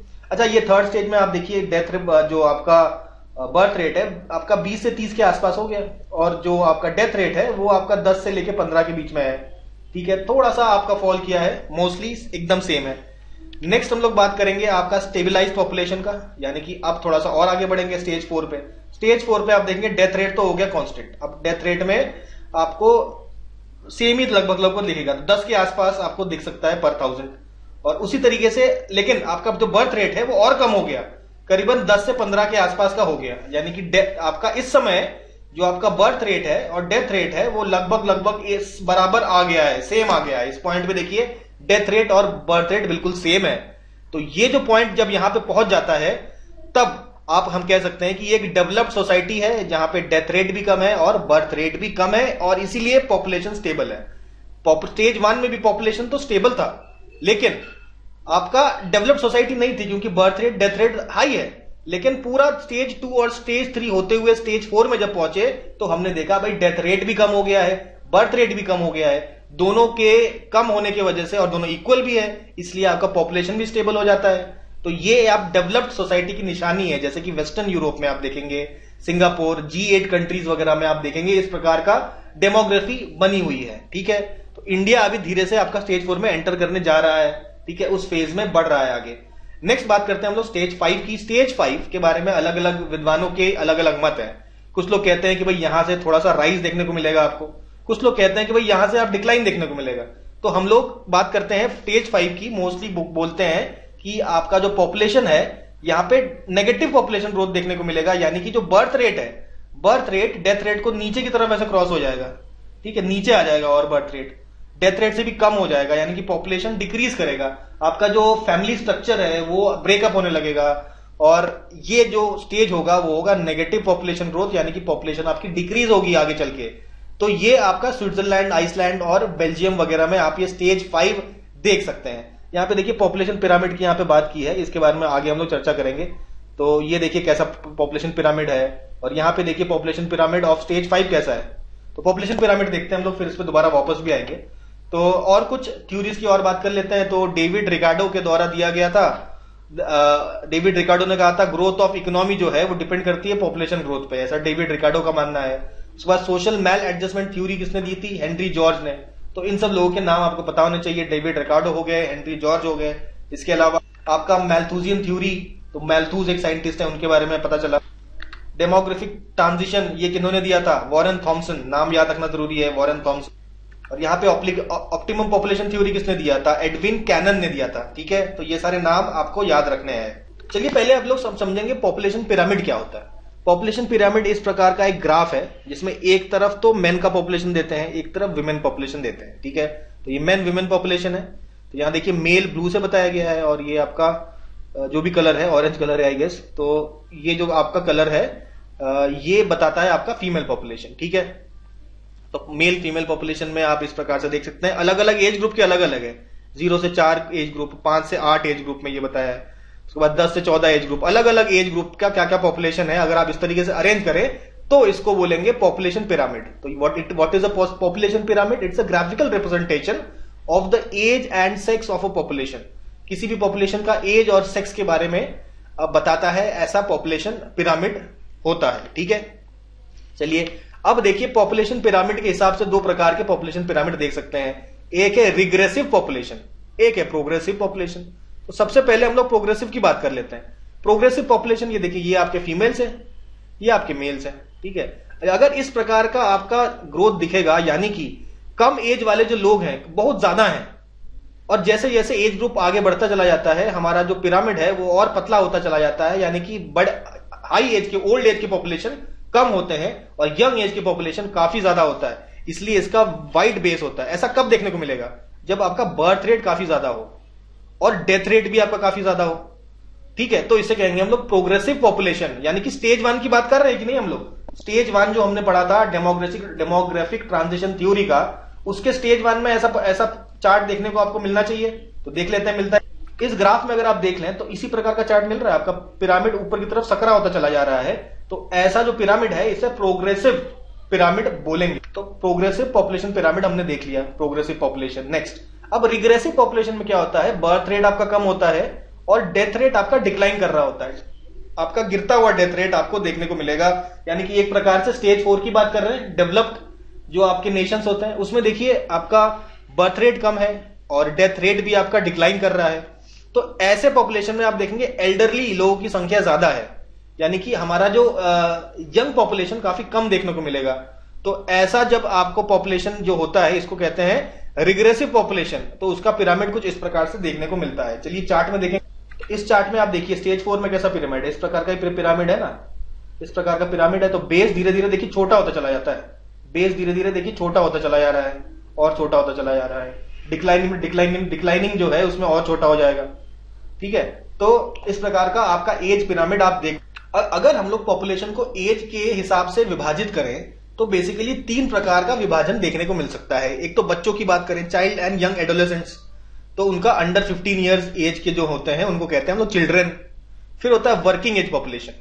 वर्किंग एज पॉपुलेशन होता है 15 से 64 ईयर्स ओल्ड। ठीक है, अच्छा 15 से जो कम होते हैं वो चाइल्ड हो जाते हैं, 15 और 64 से जो ज्यादा हो जाते हैं 65 एंड ओल्डर, उन्हें हम लोग कहते हैं एल्डरली पॉपुलेशन। ठीक है, तो ये 15 से 16 को भी 2 पार्ट में आप तोड़ सकते हैं। आप कहते हैं यंग एज और एडल्ट एज। यंग एज 15 से 39 और एडल्ट एज 40 टू 64। तो ये होते हैं आपके वर्किंग पॉपुलेशन। ठीक है, तो ये आपका वर्किंग एज है पॉपुलेशन का। उसके बाद आपका एल्डरली पॉपुलेशन है। तो अब यहां पे देखिए काम कौन कर रहा होगा? क्या बच्चे काम करेंगे, इकोनॉमी को ग्रो करेंगे? नहीं। क्या एल्डरली पॉपुलेशन काम करती है, इकोनॉमी को ग्रो करती है? नहीं। तो काम करना और इकोनॉमी को ग्रो करने का काम होता है वर्किंग एज पॉपुलेशन, यानी कि आपका चिल्ड्रन और एल्डरली पॉपुलेशन आपका डिपेंडेंट हो जाते हैं। तो यहां पे हम लोग बात करते हैं डिपेंडेंसी रेशियो की। तो डिपेंडेंसी रेशियो क्या होगा? डिपेंडेंसी रेशियो होगा जितने भी डिपेंडेंट्स हैं, यानी कि 0 से 14 में आपके बच्चे और 65 प्लस उनमें आपके एल्डरली, इनका पॉपुलेशन डिवाइड बाई आपका वर्किंग एज पॉपुलेशन में जितने भी होंगे, इनको डिवाइड करके जो रेशियो मिलेगा उसको बोलेंगे हम लोग डिपेंडेंसी रेशियो। ठीक है, ये भी 2 पार्ट से हम लोग देख सकते हैं। चाइल्ड डिपेंडेंसी रेशियो, इसमें चाइल्ड को हम लोग वर्किंग पॉपुलेशन डिवाइड कर सकते हैं, और ओल्ड डिपेंडेंसी रेशियो, इसमें जो आपके 65 प्लस लोग हैं उनका population divide by working age population.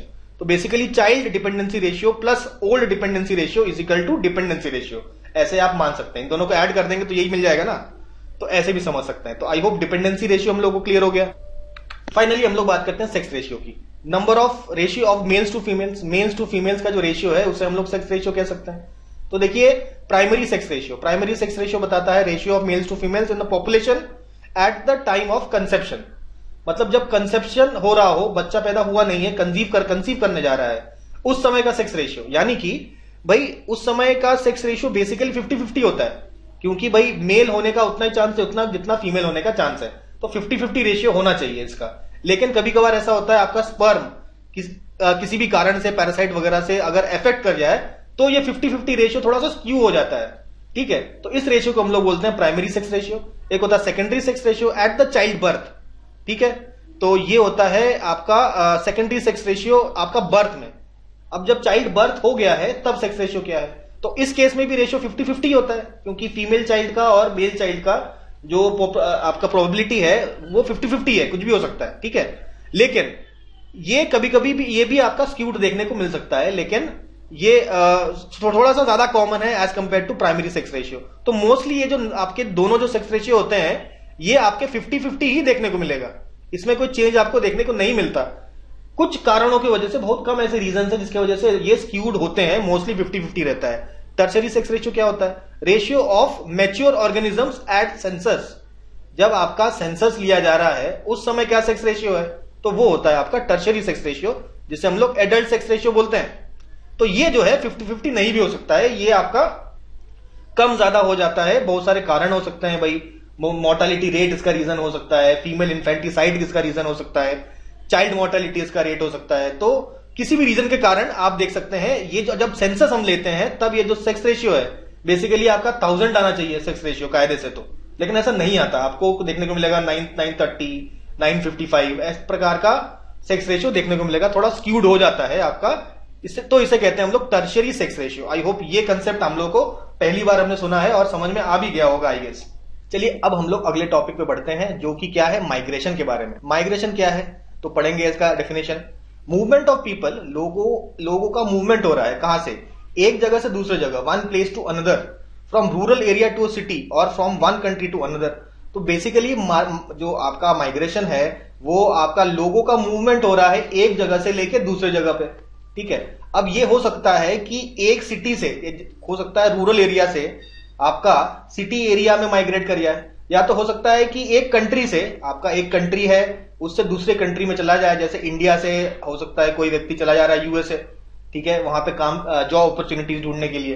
तो ये होता है माइग्रेशन। दो प्रकार के हैं जैसे कि हमने बताया, एक तो इंटरनल होता है, तो इंटरनल में आपका एक कंट्री के बीच में ही, एक कंट्री में ही एक जगह से दूसरे जगह जब आप मूव करते हैं तो इसे कहते हैं इंटरनल माइग्रेशन। जैसा कि पहला वाला हमने केस देखा, रूरल टू सिटी, ठीक है, मोस्टली रूरल टू सिटी होता है, सिटी टू रूरल काफी कम देखने को मिला है माइग्रेशन, लेकिन आपका रूरल टू सिटी ही मोस्टली होता है, इसलिए यही हो गया आपका इंटरनल माइग्रेशन।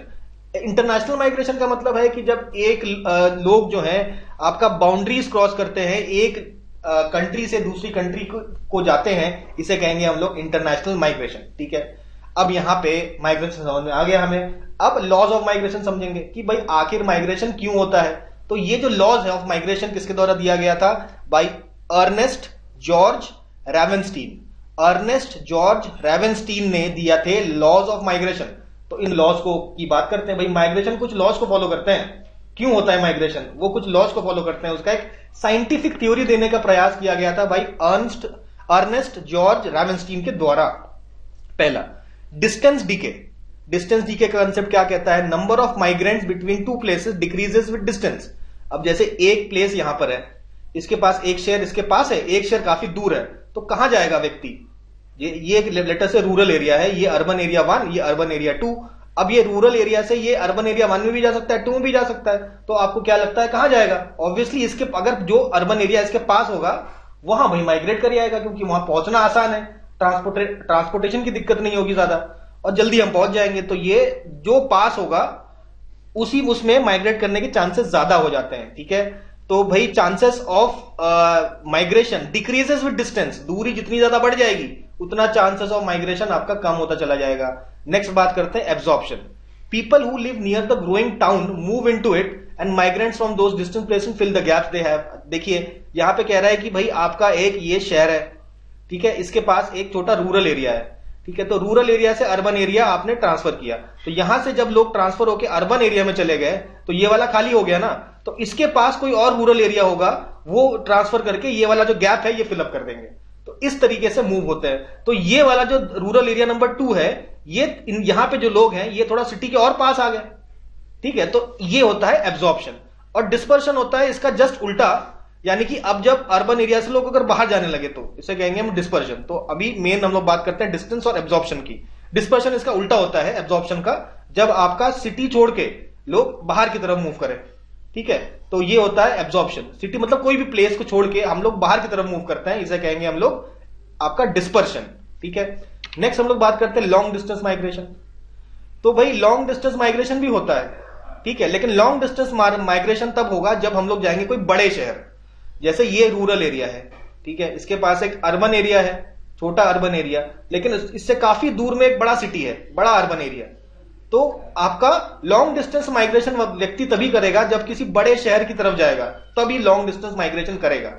इसके अलावा जेंडर की बात कर रहे हैं, कहते हैं वुमेन माइग्रेट मोर, तो महिलाओं का माइग्रेशन आप देखेंगे विद इन कंट्रीज ज्यादा देखने को मिला है, लेकिन मेंस का माइग्रेशन ज्यादा देखने को मिला है इंटरनेशनली। तो देखा गया है जो इंटरनेशनल माइग्रेशन होता है, यानी कि एक कंट्री 1 से कंट्री 2 का माइग्रेशन, वो ज्यादातर आपके मेन करते हैं। और कंट्री के बीच विद इन द कंट्रीज, एक कंट्री में एक जगह से दूसरी जगह का जो माइग्रेशन है, इंटरनल माइग्रेशन जिसको कहते हैं, वो महिलाओं के द्वारा ज्यादा किया जाता है, ये भी इस रूल में बताया गया है। अच्छा, अर्बन एरियाज, भाई अर्बन एरियाज का पॉपुलेशन तो ग्रो होता रहता है। अब सवाल है कि भैया ग्रोथ हो क्यों रही है? तो ग्रोथ होने के 2 तरीके हो सकते हैं, एक होता है नेचुरल इंक्रीज, एक हो सकता है इन माइग्रेशन। यानी कि ये अगर टाउन एरिया है, यहां हो सकता है कि भाई बच्चे पैदा हो रहे हैं ना, बर्थ रेट, अगर आपका बर्थ रेट डेथ रेट से ज्यादा है, जितनी तेजी से लोग पैदा हो रहे हैं और जितनी तेजी से लोग मर रहे हैं, तो पैदा ज्यादा तेजी से हो रादर की उनके डेथ रेट के, तो ऑब्वियसली इनका पॉपुलेशन बढ़ेगा इस सिटी का। तो इसे हम लोग कहते हैं नेचुरल इंक्रीज, यानी कि natural growth in population. In migration है मतलब बगल के रूरल एरिया से अगर कोई अर्बन एरिया की तरफ आ जाए तो उसको बोलेंगे हम लोग इन माइग्रेशन। तो देखा गया है अर्बन एरियाज में जो इन माइग्रेशन इज आपका ज्यादा होता है देन नेचुरल इंक्रीज। तो अर्बन एरियाज का पॉपुलेशन ग्रो करने का मेन रीजन होता है इन माइग्रेशन, ना कि नेचुरल इंक्रीज। आई होप बात मैं समझा पा रहा हूं आपको, ठीक है। देखिए इकोनॉमिक रीजन से भी लोग माइग्रेट करते हैं, ये अगला लॉ है। रूरल टू अर्बन माइग्रेट करते हैं। People from rural areas are more likely to migrate to people from towns, ठीक है। जो रूरल एरिया में कोई व्यक्ति है, एक आपका अर्बन एरिया में कोई व्यक्ति है, तो माइग्रेशन करने का चांसेस रूरल लोगों में ज्यादा होगा as compared to urban areas में। तो अर्बन एरियाज में जो लोग हैं वो लोग कम माइग्रेट करते हैं, वो लोग वहीं रहना प्रेफर करते हैं।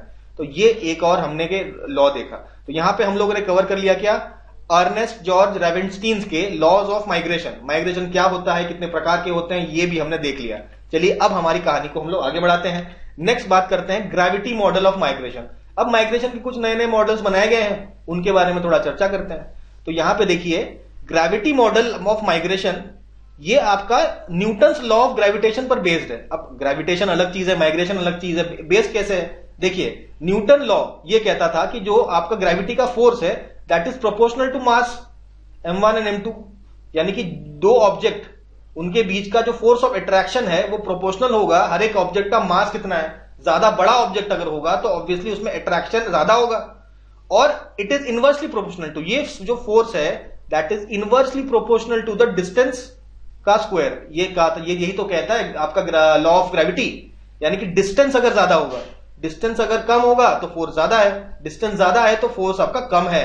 ये किसने बताया था? न्यूटन के लॉ ने। अब gravity of model of migration भी किसी तरीके से हम देख सकते हैं न्यूटन के लॉ जैसे ही तो है। कैसे देखेंगे? ग्रेविटी मॉडल ऑफ माइग्रेशन जो कि पहले तो किसने दिया था पता होना चाहिए, विलियम जे राइली ने दिया था ग्रेविटी मॉडल ऑफ माइग्रेशन। इसमें ये कहता है कि मान लेते हैं 2 सिटीज है, ठीक है, सिटी 1 और सिटी 2।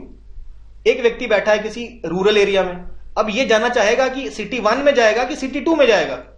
तो ये डिपेंड करता है कि जिसकी जो अट्रैक्टिवनेस है हर एक सेंटर की that is proportional to the size. भाई अगर सिटी 1 साइज में बड़ा होगा तो इसके प्रति अट्रैक्शन ज्यादा होगा जाने का, ठीक है। छोटा होगा, जिस तरीके से मास, जितना मास बड़ा होता है उतना ज्यादा ग्रेविटेशन फोर्स है, उसी तरीके से शहर जितना बड़ा होगा उतना ज्यादा अट्रैक्टिवनेस होगा टू माइग्रेशन, ठीक है। और inversely proportional to the square of distance, यानी कि सिटी अगर दूर होगा भाई सिटी अगर दूर है, एक सिटी पास है, तो जो पास है वो अट्रैक्ट करेगा ज्यादा रादर देन जो दूर होगा। तो ये भी कहीं ना कहीं आपके ग्रेविटेशन लॉ की तरह ही है कि भाई इनवर्सली प्रोपोर्शनल टू डिस्टेंस होता है। तो आपका अट्रैक्टिवनेस टुवर्ड्स माइग्रेशन भी is also inversely proportional to the square of distance. ठीक है, डिस्टेंस के स्क्वायर के प्रोपोर्शनल होता है। तो ये ग्रेविटी मॉडल भी कहीं ना कहीं आपका, इसीलिए हम लोग न्यूटन लॉ ऑफ ग्रेविटेशन से लेते हैं इस मॉडल को। तो ये है William Reilly gravity model of migration. I hope ये समझ में आ गया होगा। नेक्स्ट बात करते हैं ली मॉडल ऑफ माइग्रेशन। तो भाई मॉडल्स डिस्कस कर रहे हैं हमने, तो मॉडल्स में हम लोगों ने रायली मॉडल देखा, अब हम लोगों ने ली मॉडल देखेंगे। तो अब यहां पे बताते हैं कि भाई माइग्रेशन एक जगह से दूसरे जगह होने के दो फैक्टर होते हैं। एक होता है पुश फैक्टर, एक होता है पुल फैक्टर। पुश फैक्टर का मतलब होता है पुश, धक्का देना। धक्का देना मतलब दूर भगाना। ठीक है, अगर किसी को आप दूर भगाए तो उसको कहेंगे पुश पुशिंग। तो पुश फैक्टर्स मतलब माइग्रेशन करने पर मजबूर कर रहा है आपको। पुश फैक्टर्स मतलब अगर किसी एरिया ऑफ ओरिजिन जहां कोई रह रहा है वहां के जो अनफेवरेबल अगर कंडीशंस हो गए हैं, जैसे कि लैक ऑफ जॉब्स नहीं है, एजुकेशन नहीं है, तो ये आपके नेगेटिव अनफेवरेबल कंडीशन होते हैं उस एरिया के, तो ये as an push factor work करते हैं। और दूसरा होता है आपका पुल फैक्टर। पुल फैक्टर होता है आपका जब दूसरा जो सिटी है आपको खींचे अपनी तरफ, उनके जो अट्रैक्टिव क्वालिटीज हैं उस सिटीज के, जो आपको उसकी तरफ खींचते हैं, अट्रैक्ट करते हैं, उसको कहते हैं पुल फैक्टर्स। जैसे कि भाई इकोनॉमिक एक्टिविटीज, इंडस्ट्रियल डेवलपमेंट, ये सारी चीजें जो माइग्रेशन करने में आपको मदद करती है, तो ये पुल फैक्टर्स हैं। तो पुश फैक्टर्स और पुल फैक्टर्स आपका डिसाइड करता है कि भाई माइग्रेशन होगा कि नहीं। और बीच में यहां देखिए, तो ये पुश और पुल फैक्टर्स डिसाइड करता है आपका रैशनल डिसीजन मेकिंग लेंथ लेते हैं आप, ये सारे फैक्टर्स को ध्यान में रख के, ताकि आपके बेनिफिट मैक्सिमाइज हो और कॉस्ट मिनिमाइज हो। इस बेसिस पे आप डिसाइड करते हैं कि आपको माइग्रेट करना है कि नहीं। तो यहां पे देखिए ये डायग्राम से बताया हुआ, ये देखिए सिटी 1 में ज्यादा माइनस माइनस माइनस, कुछ तो पॉजिटिव क्वालिटीज होंगी, कुछ नेगेटिव क्वालिटीज होंगी। ठीक है, तो अब यहां उसने देखा दूसरा शहर, यहां पे सिटी बी है, यहां देखिए पॉजिटिव ज्यादा है, नेगेटिव कम है, तो एक तरीके से हो गया अट्रैक्टिवनेस। अब ये कह रहा है कि यहां पे माइग्रेशन करना चाहिए, लेकिन बीच में आपका इंटरवीनिंग ऑब्स्टिकल्स भी है, कुछ कुछ आपका इस माइग्रेशन में बीच में कुछ ऑब्स्टिकल्स भी आएंगे। तो इन ऑब्स्टिकल्स को ध्यान रखते हुए हम लोग देखेंगे कि भाई ये ऑब्स्टिकल ज्यादा अगर आ रहे हैं तो हम माइग्रेट ना करें। ऑब्स्टिकल्स अगर सिटी बी ज्यादा अट्रैक्ट कर रही है तो आपको ये खींच लेगी अपनी तरफ। ठीक है, और अगर ऑब्स्टिकल ज्यादा है आपके रास्ते में तो ये आप माइग्रेट नहीं करेंगे। बेसिकली आपको डिसीजन बनाना है कि आपको कहां ज्यादा बेनिफिट हो रहा है और कॉस्ट आपका कम से कम लगे। तो ये हो गया आपका ली मॉडल ऑफ माइग्रेशन। ठीक है, नेक्स्ट आते हैं हम लोग जेलिंस्की माइग्रेशन ट्रांजिशन मॉडल। तो ये काफी इंपॉर्टेंट मॉडल है, इसको समझेंगे थोड़ा डिटेल में। देखिए जेलेंस्की माइग्रेशन ट्रांजिशन मॉडल में कहा है कि देखिए जो माइग्रेशन होता है, टाइप ऑफ माइग्रेशन, एक कंट्री में जो टाइप ऑफ माइग्रेशन होता है वो उसके डेवलपमेंट लेवल और सोसाइटी टाइप पे डिपेंड करता है। यानी कि माइग्रेशन किस प्रकार का होगा ये डिसाइड करेगा आपकी सोसाइटी कैसी है और आप कितने डेवलप्ड सोसाइटी है, आपका डेवलपमेंट कितना कैसे हो रहा है।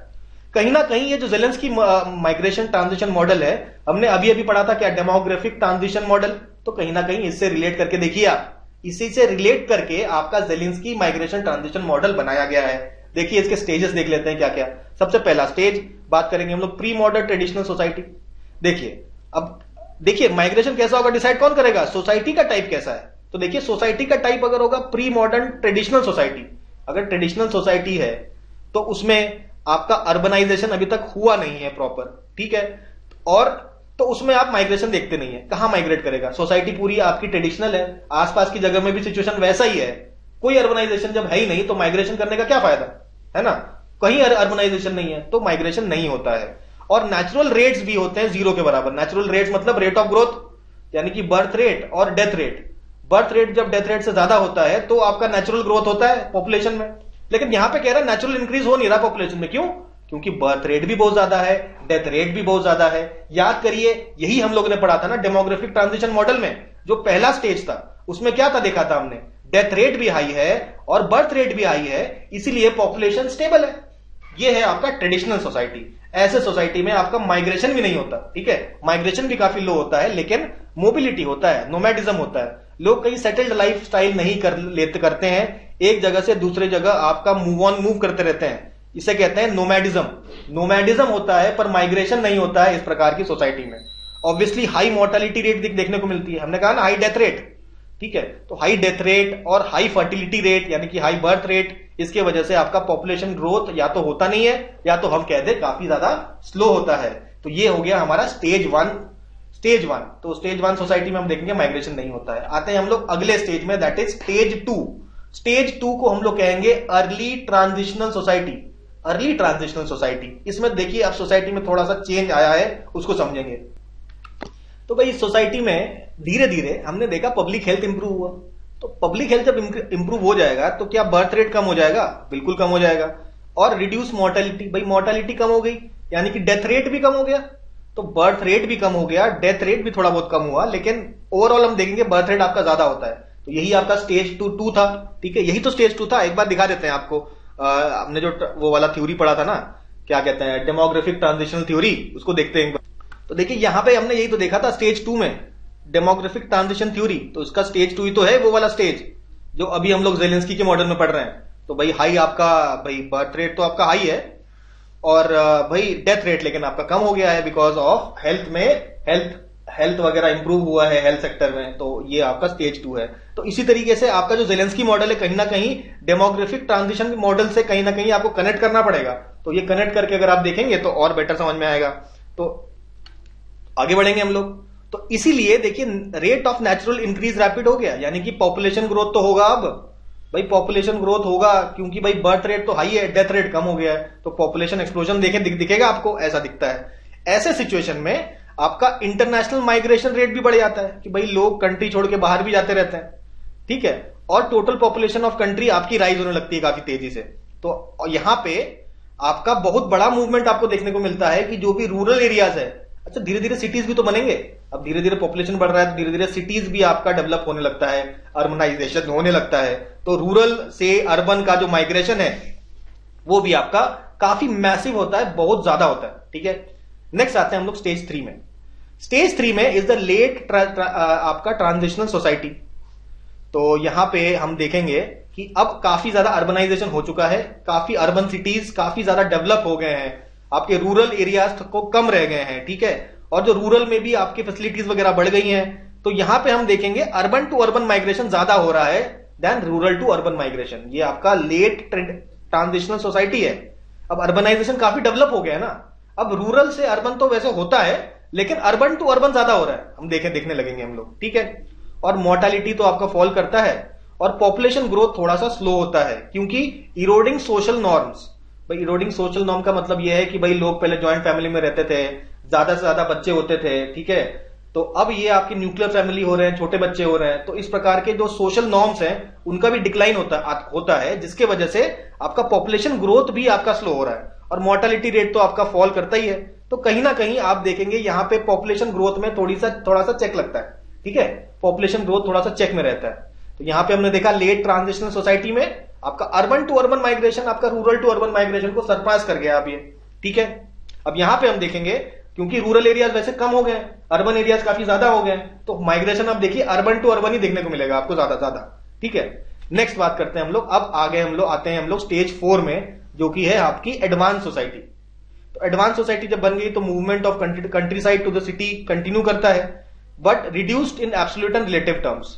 तो अब देखिए आपका अर्बन टू रूरल आपका और ज्यादा कम हो जाता है और सिटी टू सिटी माइग्रेशन आपका काफी ज्यादा होता है, ठीक है। एक ही अर्बन एग्लोमरेशन आपने पढ़ा होगा, जैसे एक सिटी है उसके आसपास छोटे छोटे अर्बन एरियाज है, तो ऐसे छोटे छोटे अर्बन एरियाज जो है इन पूरों को मिलाकर हम लोग बोलते हैं अर्बन एग्लोमरेशन। तो सिटी टू सिटी मूवमेंट या एक अर्बन एग्लोमरेशन में अलग अलग रीजन्स में आप अगर मूव करें तो इस प्रकार का जो माइग्रेशन ज्यादा होता है as compared to rural to urban migration. तो ये होती है एडवांस सोसाइटी, ठीक है। Large increase in urban to suburban migration can also occur, ठीक है। Urban to suburban migration can also occur, ठीक है। The rate of natural increase tied to none, यानी कि अब डेथ रेट और बर्थ रेट लगभग हो गया बराबर। तो यानी कि अब ग्रोथ ऑफ पॉपुलेशन भी स्टेबल हो गया, अब पॉपुलेशन स्टेबल हो गया, एडवांस सोसाइटी आ गई है, ठीक है। और यहां पे अगर माइग्रेशन की बात करें तो आप देखेंगे कि सिटी टू सिटी माइग्रेशन हो रहा है, अर्बन टू अर्बन। और कहीं कभार इससे पहले आपने ये नहीं देखा था कि आपने देखा था रूरल से या तो अर्बन जा रहे हैं या तो अर्बन से अर्बन जा रहे हैं, लेकिन ये कभी आपने ये देखा कि अर्बन से रूरल आ रहा है। तो यहां पे आप देखने को मिलेगा अर्बन से लोग सब अर्बन रीजन में भी माइग्रेट कर रहे हैं, ठीक है। रूरल कहना गलत होगा, सब अर्बन, ठीक है, बिल्कुल रूरल नहीं है, सब अर्बन, अर्बन टू सब अर्बन माइग्रेट भी लोग कर रहे हैं आपके एडवांस सोसाइटी में।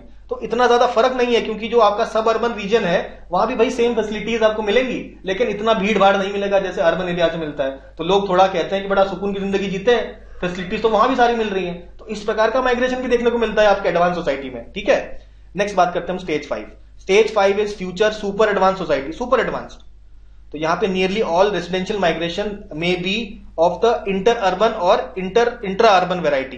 तो यहां पे अब urban rural urban urban urban सब तो अर्बन हो गया, अब अर्बन टू अर्बन ही आपका माइग्रेशन हो रहा है केवल। ठीक है, और इसके अलावा आपका फर्टिलिटी आपकी डिक्रीज होती है, और बेसिकली आपका फर्टिलिटी कैसी होती है इसका प्रेडिक्शन करना डिफिकल्ट है। हमने देखा था ना कि ये बढ़ेगा कम होगा, इसको प्रेडिक्ट नहीं कर रहे हैं कोई। ठीक है, कम भी हो सकता है बढ़ भी सकता है। ठीक है, और आपका पॉपुलेशन जो है लेकिन टोटल आपका डिक्लाइन करता है। ठीक है, stable mortality pattern slightly below present level. ठीक है, ये सारी बातें हो गई। तो ये आपके 5 स्टेजेस हो गए, हमने यहां पे कंप्लीट कर लिया ज़ेलेंस्की मॉडल। ठीक है, तो एक बार हम लोग रिवाइज करते हैं क्या क्या पढ़ लिया हमने। देखिए 4 स्टेज पढ़ लिया, स्टार्टिंग से आते हैं हम लोग। ठीक है, एक बार शॉर्ट रिवीजन जरूरी है। माइग्रेशन देखा हमने, माइग्रेशन के लॉज देखे। ठीक है, उसके बाद मॉडल देखा, सबसे पहले ग्रेविटी मॉडल देखा, फिर हमने ली मॉडल देखा, फिर हमने ज़ेलेंस्की मॉडल देखा। तो हमने क्या क्या देखा, सबसे पहले होता क्या है ये समझा, कितने प्रकार का माइग्रेशन होता है ये समझा, उसके लॉज देख लिए, और 3 मॉडल पढ़ लिए। मॉडल कौन से, ग्रेविटी मॉडल, ली मॉडल, और फाइनली जाके सबसे बड़ा मॉडल हो गया ज़ेलेंस्की मॉडल। तो यहां पे हम लोगों ने माइग्रेशन खत्म कर लिया। अब हमारा अगला टॉपिक आता है, अगला टॉपिक है हमारा urbanisation.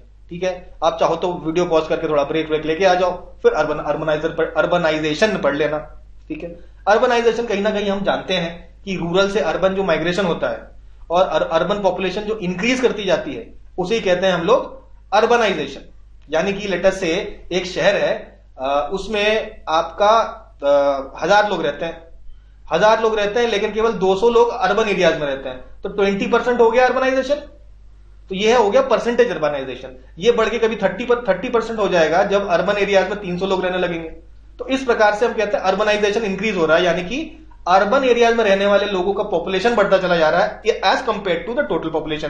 The process of people moving from rural to urban areas and the ways in which society adapt to this change is called as urbanisation. ये भी है भाई, जब इस प्रकार का सिचुएशन होगा तो सोसाइटी किस तरीके से चेंज करेगी, वो भी अर्बनाइजेशन का हिस्सा हो जाता है। अब यहां पे हमको बताना है कि भाई डिफाइन करिए अर्बन एरियाज। अर्बन एरियाज किसे बोलेंगे, हमने कहा ना अर्बन एरियाज में ज्यादा से ज्यादा लोग रह रहे हैं। तो सवाल यहां पे उठेगा कि अर्बन एरियाज बोलेंगे किसको। तो इंडिया का डेफिनेशन हम देखेंगे, अलग अलग कंट्रीज का डेफिनेशन अलग अलग हो सकता है। ठीक है, तो इंडिया का डेफिनेशन हमें देखना है। तो अकॉर्डिंग टू 2011 सेंसस ये कह रहे हैं किसी भी जगह में अगर मिनिमम पॉपुलेशन आपका 5000 है उस और at least 75% of male working population, जो पुरुष वर्किंग पॉपुलेशन है उसका 75 कम से कम 75 आपका नॉन एग्रीकल्चरल एक्टिविटीज में लगा हो, यानी कि खेती के अलावा किसी दूसरे एक्टिविटी में अगर लगा हो 75 या 75% से ज्यादा मेल वर्किंग पॉपुलेशन, और तो मिनिमम पॉपुलेशन हो 5000, और पॉपुलेशन डेंसिटी कम से कम हो 400 लोग प्रति स्क्वायर किलोमीटर, ऐसे रीजन को हम लोग बोल देंगे अर्बन एरियाज। तो अब हमको समझ में आ गया भाई अर्बन एरियाज, ऐसे अर्बन एरियाज का जब पॉपुलेशन बढ़ेगा तो हम कहेंगे अर्बनाइजेशन बढ़ रहा है। यहां पे देखेंगे तो अर्बनाइजेशन का जो इंक्रीज होता है उसको 3 स्टेजेस में देखते हैं। अब ये जो है अगर 25% से कम हो, 25% से कम अगर अर्बनाइजेशन है तो हम कहेंगे इनिशियल स्टेज। ठीक है, उसके बाद भाई धीरे धीरे टाइम जाता है तो और ज्यादा एक्सेलरेशन देखते हैं हम लोग, एक्सेलरेशन फेज स्टेज आता है। इसमें देखिए आपका 75% तक, 75% तक यानी कि 25% 75% तक अगर अर्बनाइजेशन होता है तो ये होता है एक्सेलरेटिंग स्टेज।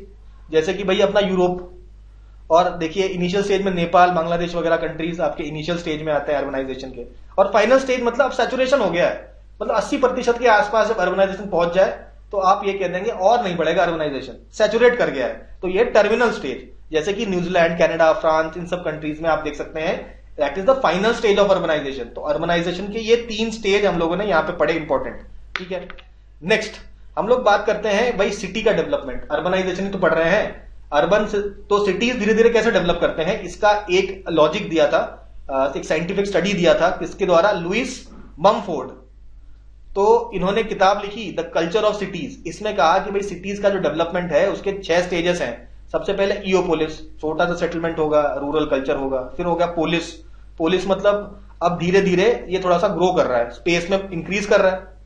ठीक है, नेबरहुड विलेजेस वगैरह डेवलप हो रहे हैं, उनके साथ इंटरेक्ट कर रहा है। देखिए पहले तो पूरा विलेज ही है ईओपोलिस, उसके बाद देखिए ये छोटा सा अर्बन एरिया डेवलप किया, यहाँ लोग सेटल होने लगे, आसपास के विलेजेस के साथ इनका इंटरेक्शन बढ़ रहा है, ठीक है, यहाँ पे लोग आ जा रहे हैं। उसके बाद धीरे धीरे ये और एक्सपैंड करेगा, ये जब और एक्सपैंड करेगा तो बन जाएगा मेट्रोपोलिस। मेट्रोपोलिस में आपका एक स्ट्रक्चर ऑफ सिटी डेवलप होता है, मतलब प्रॉपर रोड्स होंगे, आपके बिल्डिंग्स कुछ एरियाज में होंगे, बड़े बड़े बिल्डिंग्स बनेंगे, ठीक है, बिल्डिंग के साइजेस वगैरह बड़े बड़े बढ़ेगा, पूरा एक सिटी का स्ट्रक्चर जब तैयार हो जाता है तब हम कहते हैं ये है मेट्रोपोलिस। तो मेट्रोपोलिस का स्टेज और ज्यादा डेवलप होता है और बड़ा होता है, मेट्रोपोलिस से बढ़ के हो जाता है मेगालोपोलिस, ठीक है। आपके मेगालोपोलिस में क्या होता है, एक सिटी के आसपास सबर्ब्स डेवलप होते हैं, विलेज नहीं है सबर्ब्स है, ठीक है, सबर्ब्स ऑफ अ सिटी, एक बड़ी सिटी उसके आसपास छोटे छोटे टाउन एरियाज ऐसे डेवलप होने लगते हैं, तो ये हो गया मेगालोपोलिस। फिर धीरे धीरे अब सिटी बहुत ज्यादा बढ़ चुका है, बहुत क्राउडेड हो चुका है, तो उसका कोलैप्स चालू होता है जिसको कहते हैं टाइरैनोपोलिस। ये भी एक सिटी के डेवलपमेंट का पार्ट है और सबसे अंतिम पड़ाव है, और फाइनली सिटी खत्म हो जाती है, उसे कहेंगे हम लोग नेक्रोपोलिस। तो सिटी डेवलपमेंट के आखिरी दो जो स्टेजेस हैं उसको बोलते हैं टाइरैनोपोलिस और नेक्रोपोलिस। तो शॉर्ट में हमने देख लिया एक सिटी के डेवलपमेंट के क्या क्या फेजेस आते हैं। अब सिटी में आप देखेंगे ना आसपास में कई सारे स्लम्स आपके बन जाते हैं, जैसे कि आपके मुंबई में धारावी था। धारावी बेसिकली एक जमाने में एशिया का सबसे बड़ा स्लम माना गया था, लेकिन अभी उसको पीछे करके एक नया स्लम डेवलप हुआ है आपका, नया तो नहीं है, मतलब उसको ओवरटेक करके ओरांगी नाम का एक स्लम है कराची में, ठीक है, कराची पाकिस्तान में आपका ये बन गया है लार्जेस्ट स्लम ऑफ एशिया, ओरांगी। तो यहां पे देखिए नेक्रोपोलिस के एग्जांपल देखते हैं, जैसे वैशाली एक जमाने में बहुत बड़ा शहर था, अभी इतना बड़ा नहीं रह गया है। तो क्या हुआ, एक बड़ा शहर बढ़ते बढ़ते फिर बाद में उसका डिक्लाइन हो जाता है, जैसे कि हम्पी हो गया, फॉल ऑफ हम्पी हमने पढ़ा था, वो तो बैटल की वजह से पूरा डिस्ट्रॉय हो गया था सिटी, वैशाली, हम्पी। तो ये सब जो है पुराने बड़े शहर थे, लेकिन अभी ये इतने बड़े नहीं रह गए हैं, तो ये हो गया नेक्रोपोलिस। तो ये आपके एग्जाम्पल्स हमने देखा किस तरीके से सिटी आपका धीरे धीरे डेवलप करेगा। फिर बात करते हैं हम लोग हमारा बहुत important part of this session, that is human development report. कुछ अगर आप ना पढ़ लेके जाए इस पर्टिकुलर लेक्चर से, तो ये तो कम से कम आपको पता होना ही चाहिए कि what is human development report. आइए समझते हैं। तो ये जो रिपोर्ट है, रिपोर्ट कौन पब्लिश करता है, ये यूएनडीपी पब्लिश करता है।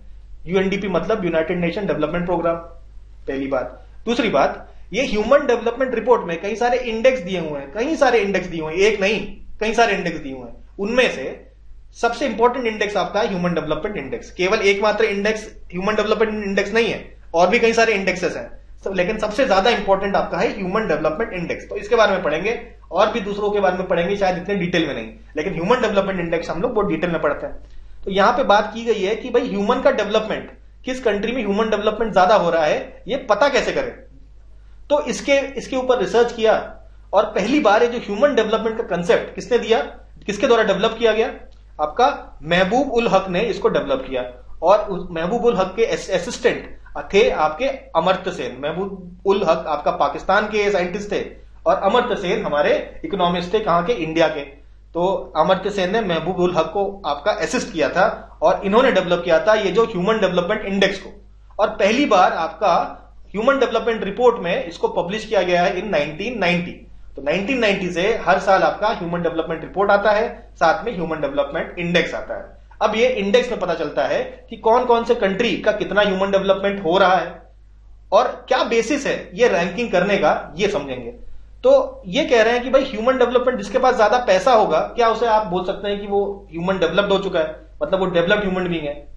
तो कह रहे हैं कि देखिए कुछ तो होता है इकोनॉमिक, तो कुछ ना कुछ इकोनॉमिक स्टैंडर्ड लेना पड़ेगा। तो इकोनॉमिक स्टैंडर्ड उन्होंने क्या लिया कि भाई उनका स्टैंडर्ड ऑफ लिविंग हाई होना चाहिए, तब हम कहेंगे कि भाई ह्यूमन डेवलपमेंट इंडेक्स अच्छा है उनका, ठीक है। तो क्या केवल इकोनॉमिक क्राइटेरिया होना चाहिए, नहीं, इकोनॉमिक के अलावा जैसे बहुत पैसा है लेकिन नॉलेज कुछ है ही नहीं, कुछ नहीं आता, ठीक है, तो स्कूलिंग नहीं करी है, बिल्कुल अनपढ़ है कोई, तो क्या उसको कह देंगे कि भैया हाई ह्यूमन डेवलपमेंट है उसका? तो नहीं, केवल इकोनॉमिक क्राइटेरिया नहीं हो सकता, आपका दो और क्राइटेरिया लेना पड़ेगा। पहला है भाई उसका एजुकेशन कितना है, कितना नॉलेज है व्यक्ति को, तब तो हम कहेंगे डेवलप्ड ह्यूमन बीइंग है। और दूसरी चीज है क्या ये एक हेल्दी लाइफ जी रहा है। अगर बहुत पैसा है, बहुत नॉलेजेबल है, लेकिन एक अनहेल्दी लाइफस्टाइल है उसका, तो हम क्या कह सकते हैं, उसका ह्यूमन डेवलपमेंट हो रहा है? नहीं कह सकते।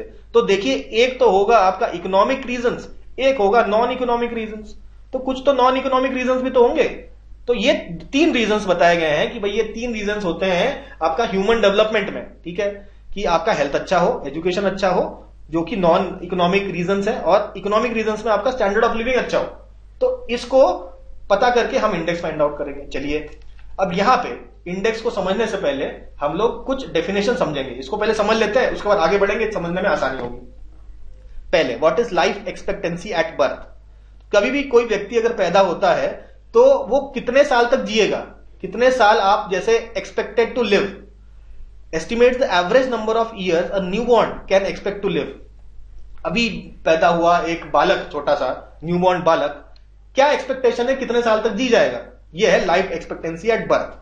ठीक है, ये तो 2 बार रिपीट हो गया। फिर देखिए एक होता है आपका expected years of schooling. Expected years of schooling is the number of years a child of a school is expected to spend in school or university including repetition। तो एक व्यक्ति क्या एक्सपेक्टेशन है कि कितने साल की स्कूलिंग उस व्यक्ति की हो रही है, स्कूलिंग कितने साल वो स्कूल में पढ़ रहा है, ये हो गया expected years of schooling. Mean years of schooling में निकालते हैं, ये कहता है कि एक व्यक्ति जो 25 साल का है, 25 साल का व्यक्ति है, वो कितने साल स्कूलिंग कर लिया। Metric that measures the average number of years of education of population of people age 25 and older have completed. मतलब सारे पॉपुलेशन देख लेंगे भाई 25 ईयर से ज्यादा किसका है, ग्रेटर देन 25, और उन सारे लोगों ने का एक्सपेक्टेड ईयर्स ऑफ स्कूलिंग कितनी है, तो उसका एक मीन निकालेंगे, तो वो हो जाएगा मीन ईयर्स ऑफ स्कूलिंग। तो मीन ईयर्स ऑफ स्कूलिंग कहीं ना कहीं आपका 25 साल से ज्यादा की उम्र वालों का हम लोग कैलकुलेट करेंगे, लेकिन एक्सपेक्टेड ईयर्स ऑफ स्कूलिंग में ऐसा कुछ भी नहीं है। ठीक है, किसी भी एक चाइल्ड कितना एक्सपेक्ट कर सकते हैं एजुकेशन ले वो, कितने साल स्कूल में रहे, वो आपका हो जाता है एक्सपेक्टेड ईयर्स ऑफ स्कूलिंग। अब इसके ज्यादा डिटेल में नहीं जाते, ये एक स्टैटिस्टिक्स हम लोगों के पास होती है, और इन स्टैटिस्टिक्स को लेकर आप डिसाइड करते हैं कि भाई आपका ह्यूमन डेवलपमेंट इंडेक्स निकाला जाता है कैसे। पहला है आपका स्टैंडर्ड ऑफ लिविंग। तो स्टैंडर्ड ऑफ लिविंग कैसे मेजर करना है, जीएनआई पर कैपिटा इन पीपीपी, परचेजिंग पावर पैरिटी। यानी कि आपका देखिए इंडिया में रूपी यूज होता है और यूएसए में डॉलर यूज होता है। ठीक है, यूएस डॉलर यूज होता है। तो अब अच्छा, नेशनल इनकम तो हम निकालते ही हैं। नेशनल इनकम जो है, gross national income per capita, हर व्यक्ति पे पर कैपिटा कितना ग्रॉस नेशनल इनकम है, लेकिन ये पीपीपी में, परचेजिंग पावर पैरिटी में, यानी कि परचेजिंग पावर इक्वल करके, बराबर करके। मतलब डॉलर, जैसे कि एक बर्गर है, एक बर्गर आप कितने डॉलर में खरीद रहे हैं और एक बर्गर आपका कितना रुपये में खरीद रहे हैं। तो भाई इंडिया में थोड़ा सस्ता है ना, भाई इंडिया में आपको हो गया 50 रुपए में बर्गर मिलेगा, वही यूएस के डॉलर में आपको $5 देना पड़ेगा। $5 इंडियन रुपीज में अगर हम लोग चेंज करें तो लगभग 400 रुपए हो जाएगा। तो अब परचेसिंग पावर पैरिटी में देखिए इंडिया थोड़ा सा बेटर है, क्योंकि भाई वही बर्गर हमें सस्ते में मिल जा रहा है। तो हमको ये नहीं देखना कि आपका डॉलर क्या है, रुपी कितना है, उस पैसे से आप कितना सामान खरीद पा रहे हो, ये मैटर करता है। तो ये हो गया परचेसिंग पावर पैरिटी। जैसे यूएसए का, हो सकता है यूएसए के लोग ज्यादा कमाते हो, लेकिन वहां महंगाई भी उतनी ज्यादा है। ठीक है, वहां पे एक बर्गर को खरीदने में आपको $5 देने पड़ रहे हैं, इंडिया में ऐसा नहीं है। तो यहां पे मैटर नहीं करता कि आपके पास कितना पैसा है, मैटर करता है कि उस पैसे से कितना सामान आप खरीद पा रहे हो। इसको ध्यान में रख के हम लोग निकालेंगे gross national income per capita. I hope थोड़ी बहुत बात तो समझ में आ गई होगी, ज्यादा डिटेल में नहीं जाएंगे, नहीं तो इकोनॉमिक्स की क्लास हो जाएगी ये, है ना। तो ये डेटा हमको पता होता है, तो इसका मैक्सिमम वैल्यू हो जाएगा 70,000 और मिनिमम हो जाएगा 100। तो अभी मैक्सिमम मिनिमम क्या है, हम कहेंगे कि अगर किसी भी कंट्री में 75,000 से अगर ज्यादा है आपका जीएनआई पर कैपिटा, तो उसको 1 नंबर दे दो आप, और अगर 100 से कम है कहीं तो उसको 0 नंबर दे दो। ठीक है, कोई फर्क नहीं पड़ता। इसके बीच में अगर आपका कुछ लाई करता है तो आपका जो स्कोर होगा कहीं ना कहीं 0 से लेके 1 के बीच का होगा।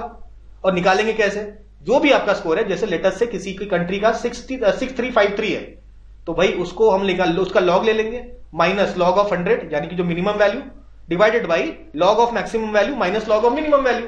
तो इससे आपको एक इंडेक्स मिलेगा जो कि 0 से 1 के बीच में होगा, 0.627 हो जाएगा।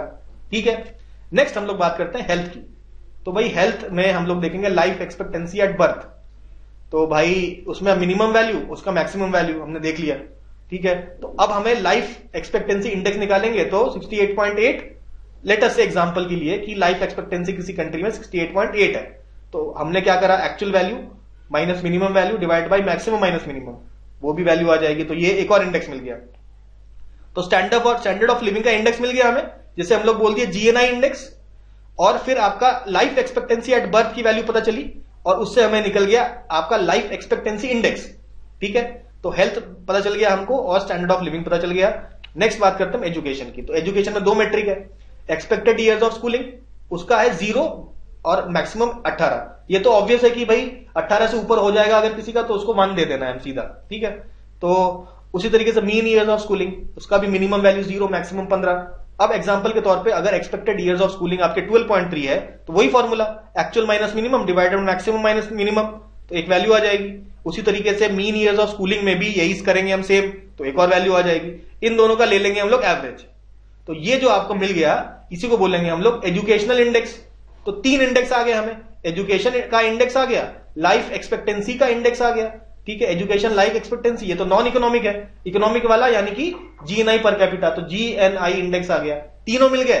अब आप बोलोगे ये तो तीनों इंडेक्स मिलेंगे, इसका करना क्या है, हमको तो चाहिए ह्यूमन डेवलपमेंट इंडेक्स। तो अब हम लोगों ने मैथमेटिकली क्या करा, इन तीनों को मल्टीप्लाई करा और इसका आपने क्यूब रूट ले लिया और जो भी वैल्यू आ गई उसको हमने बोल दिया ह्यूमन डेवलपमेंट इंडेक्स। अब बेस्ड ऑन कि आपका ह्यूमन डेवलपमेंट इंडेक्स किसी कंट्री का क्या आता है, उनको वेरी हाई, हाई, मीडियम और लो, इन 4 कैटेगरीज में हमने डिवाइड कर दिया। अगर 0.8 से ज्यादा है हम कहेंगे इस कंट्री में वेरी हाई ह्यूमन डेवलपमेंट हो रहा है। अगर आपका केवल हाई है तो हम कह देंगे भाई हाई ह्यूमन डेवलपमेंट, मीडियम है तो कहेंगे मीडियम ह्यूमन डेवलपमेंट। अगर 0.55 से कम है तो हम कहेंगे कि भैया लो ह्यूमन डेवलपमेंट। 0.55 से 0.8 तक मीडियम, 0.7 से 0.8 तक हाई और 0.8 से ज्यादा अगर हम कहेंगे कि भैया तो वेरी हाई ह्यूमन डेवलपमेंट है उस कंट्री का। तो इस तरीके से हम लोग ह्यूमन डेवलपमेंट इंडेक्स निकालते हैं, ठीक है। नेक्स्ट आते हैं हम लोग, देखिए ह्यूमन डेवलपमेंट रिपोर्ट में, ह्यूमन डेवलपमेंट रिपोर्ट की तो बात कर रहे हैं, ह्यूमन डेवलपमेंट रिपोर्ट में हमने ह्यूमन डेवलपमेंट इंडेक्स की तो बात कर दी। तो ह्यूमन डेवलपमेंट के इंडेक्स के अलावा भी और कई सारे इंडेक्सेस हैं, उनको केवल हमें नाम से जानना है और ज्यादा हमें जानना नहीं है।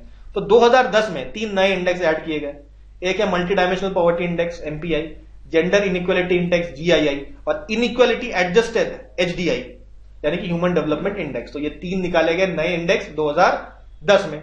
और देखिए एक नेशनल HDR भी निकालते हैं, ठीक है। उस समय के प्लानिंग कमीशन था ना, अभी तो नीति आयोग हो गया है, उस समय प्लानिंग कमीशन 2002 में कहा कि भाई अब इंडिया में भी नेशनल ह्यूमन डेवलपमेंट रिपोर्ट निकाला जाएगा। तो 2002 से, अप्रैल 2002 से लगातार ये काम इंडिया में भी हो रहा है। फिर बात करते हैं हम लोग और कुछ इंडेक्सेस की, जैसे कि जेंडर डेवलपमेंट इंडेक्स 1995 में ऐड किया गया आपका ह्यूमन डेवलपमेंट रिपोर्ट में, सॉरी ह्यूमन डेवलपमेंट रिपोर्ट में।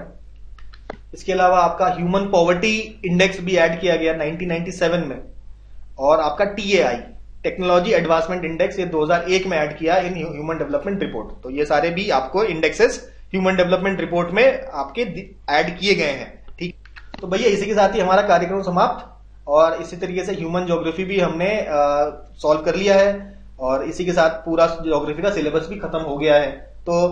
तो ये सेशन हम लोग कंप्लीट कर लिए हैं, तो इसको पढ़िए और पुराने सेशन भी कवर करिए। आपका पूरी तरीके से ज्योग्राफी का सिलेबस यहाँ पे हम समाप्त कर दिए हैं, लेकिन बीच बीच में कुछ कुछ हम लोग वीडियोस ऐड कर सकते हैं। कुछ कुछ हो सकता है ना पूरे सिलेबस में कुछ कुछ आपके क्वेश्चन छूट गए हो, कुछ कुछ टॉपिक छूट गए हो, उसको मैं ऐड करना चाहता हूं तो क्या करूं। तो एक शॉर्ट क्वेश्चन आंसर सेशन के टाइप हम लोग लाएंगे, जिसमें हम वो छोटी छोटी बातें ऐड करेंगे। MCQs क्वेश्चन करते करते हम लोग सीख जाएंगे सारी बातें। तो ये वीडियोस आपके और आते रहेंगे, और कुछ भी अगर अतिरिक्त मुझे इंफॉर्मेशन देना हो तो वीडियो बना के इसी प्लेलिस्ट में मैं डाल दूंगा ज्योग्राफी के, तो आपका ज्योग्राफी कंप्लीट होता चला जाएगा और अपडेटेड भी होता चला जाएगा। तो अभी तक के जितने वीडियोस हैं वो आप देखिए, रिवाइज करिए। ज्योग्राफी यहाँ पे सिलेबस वाइज तो हमने समाप्त कर दिया, ठीक है। तो अभी हम लोग नेक्स्ट लेक्चर में क्वेश्चंस डिस्कस करेंगे, तो मिलते हैं हम लोग नेक्स्ट सेशन में।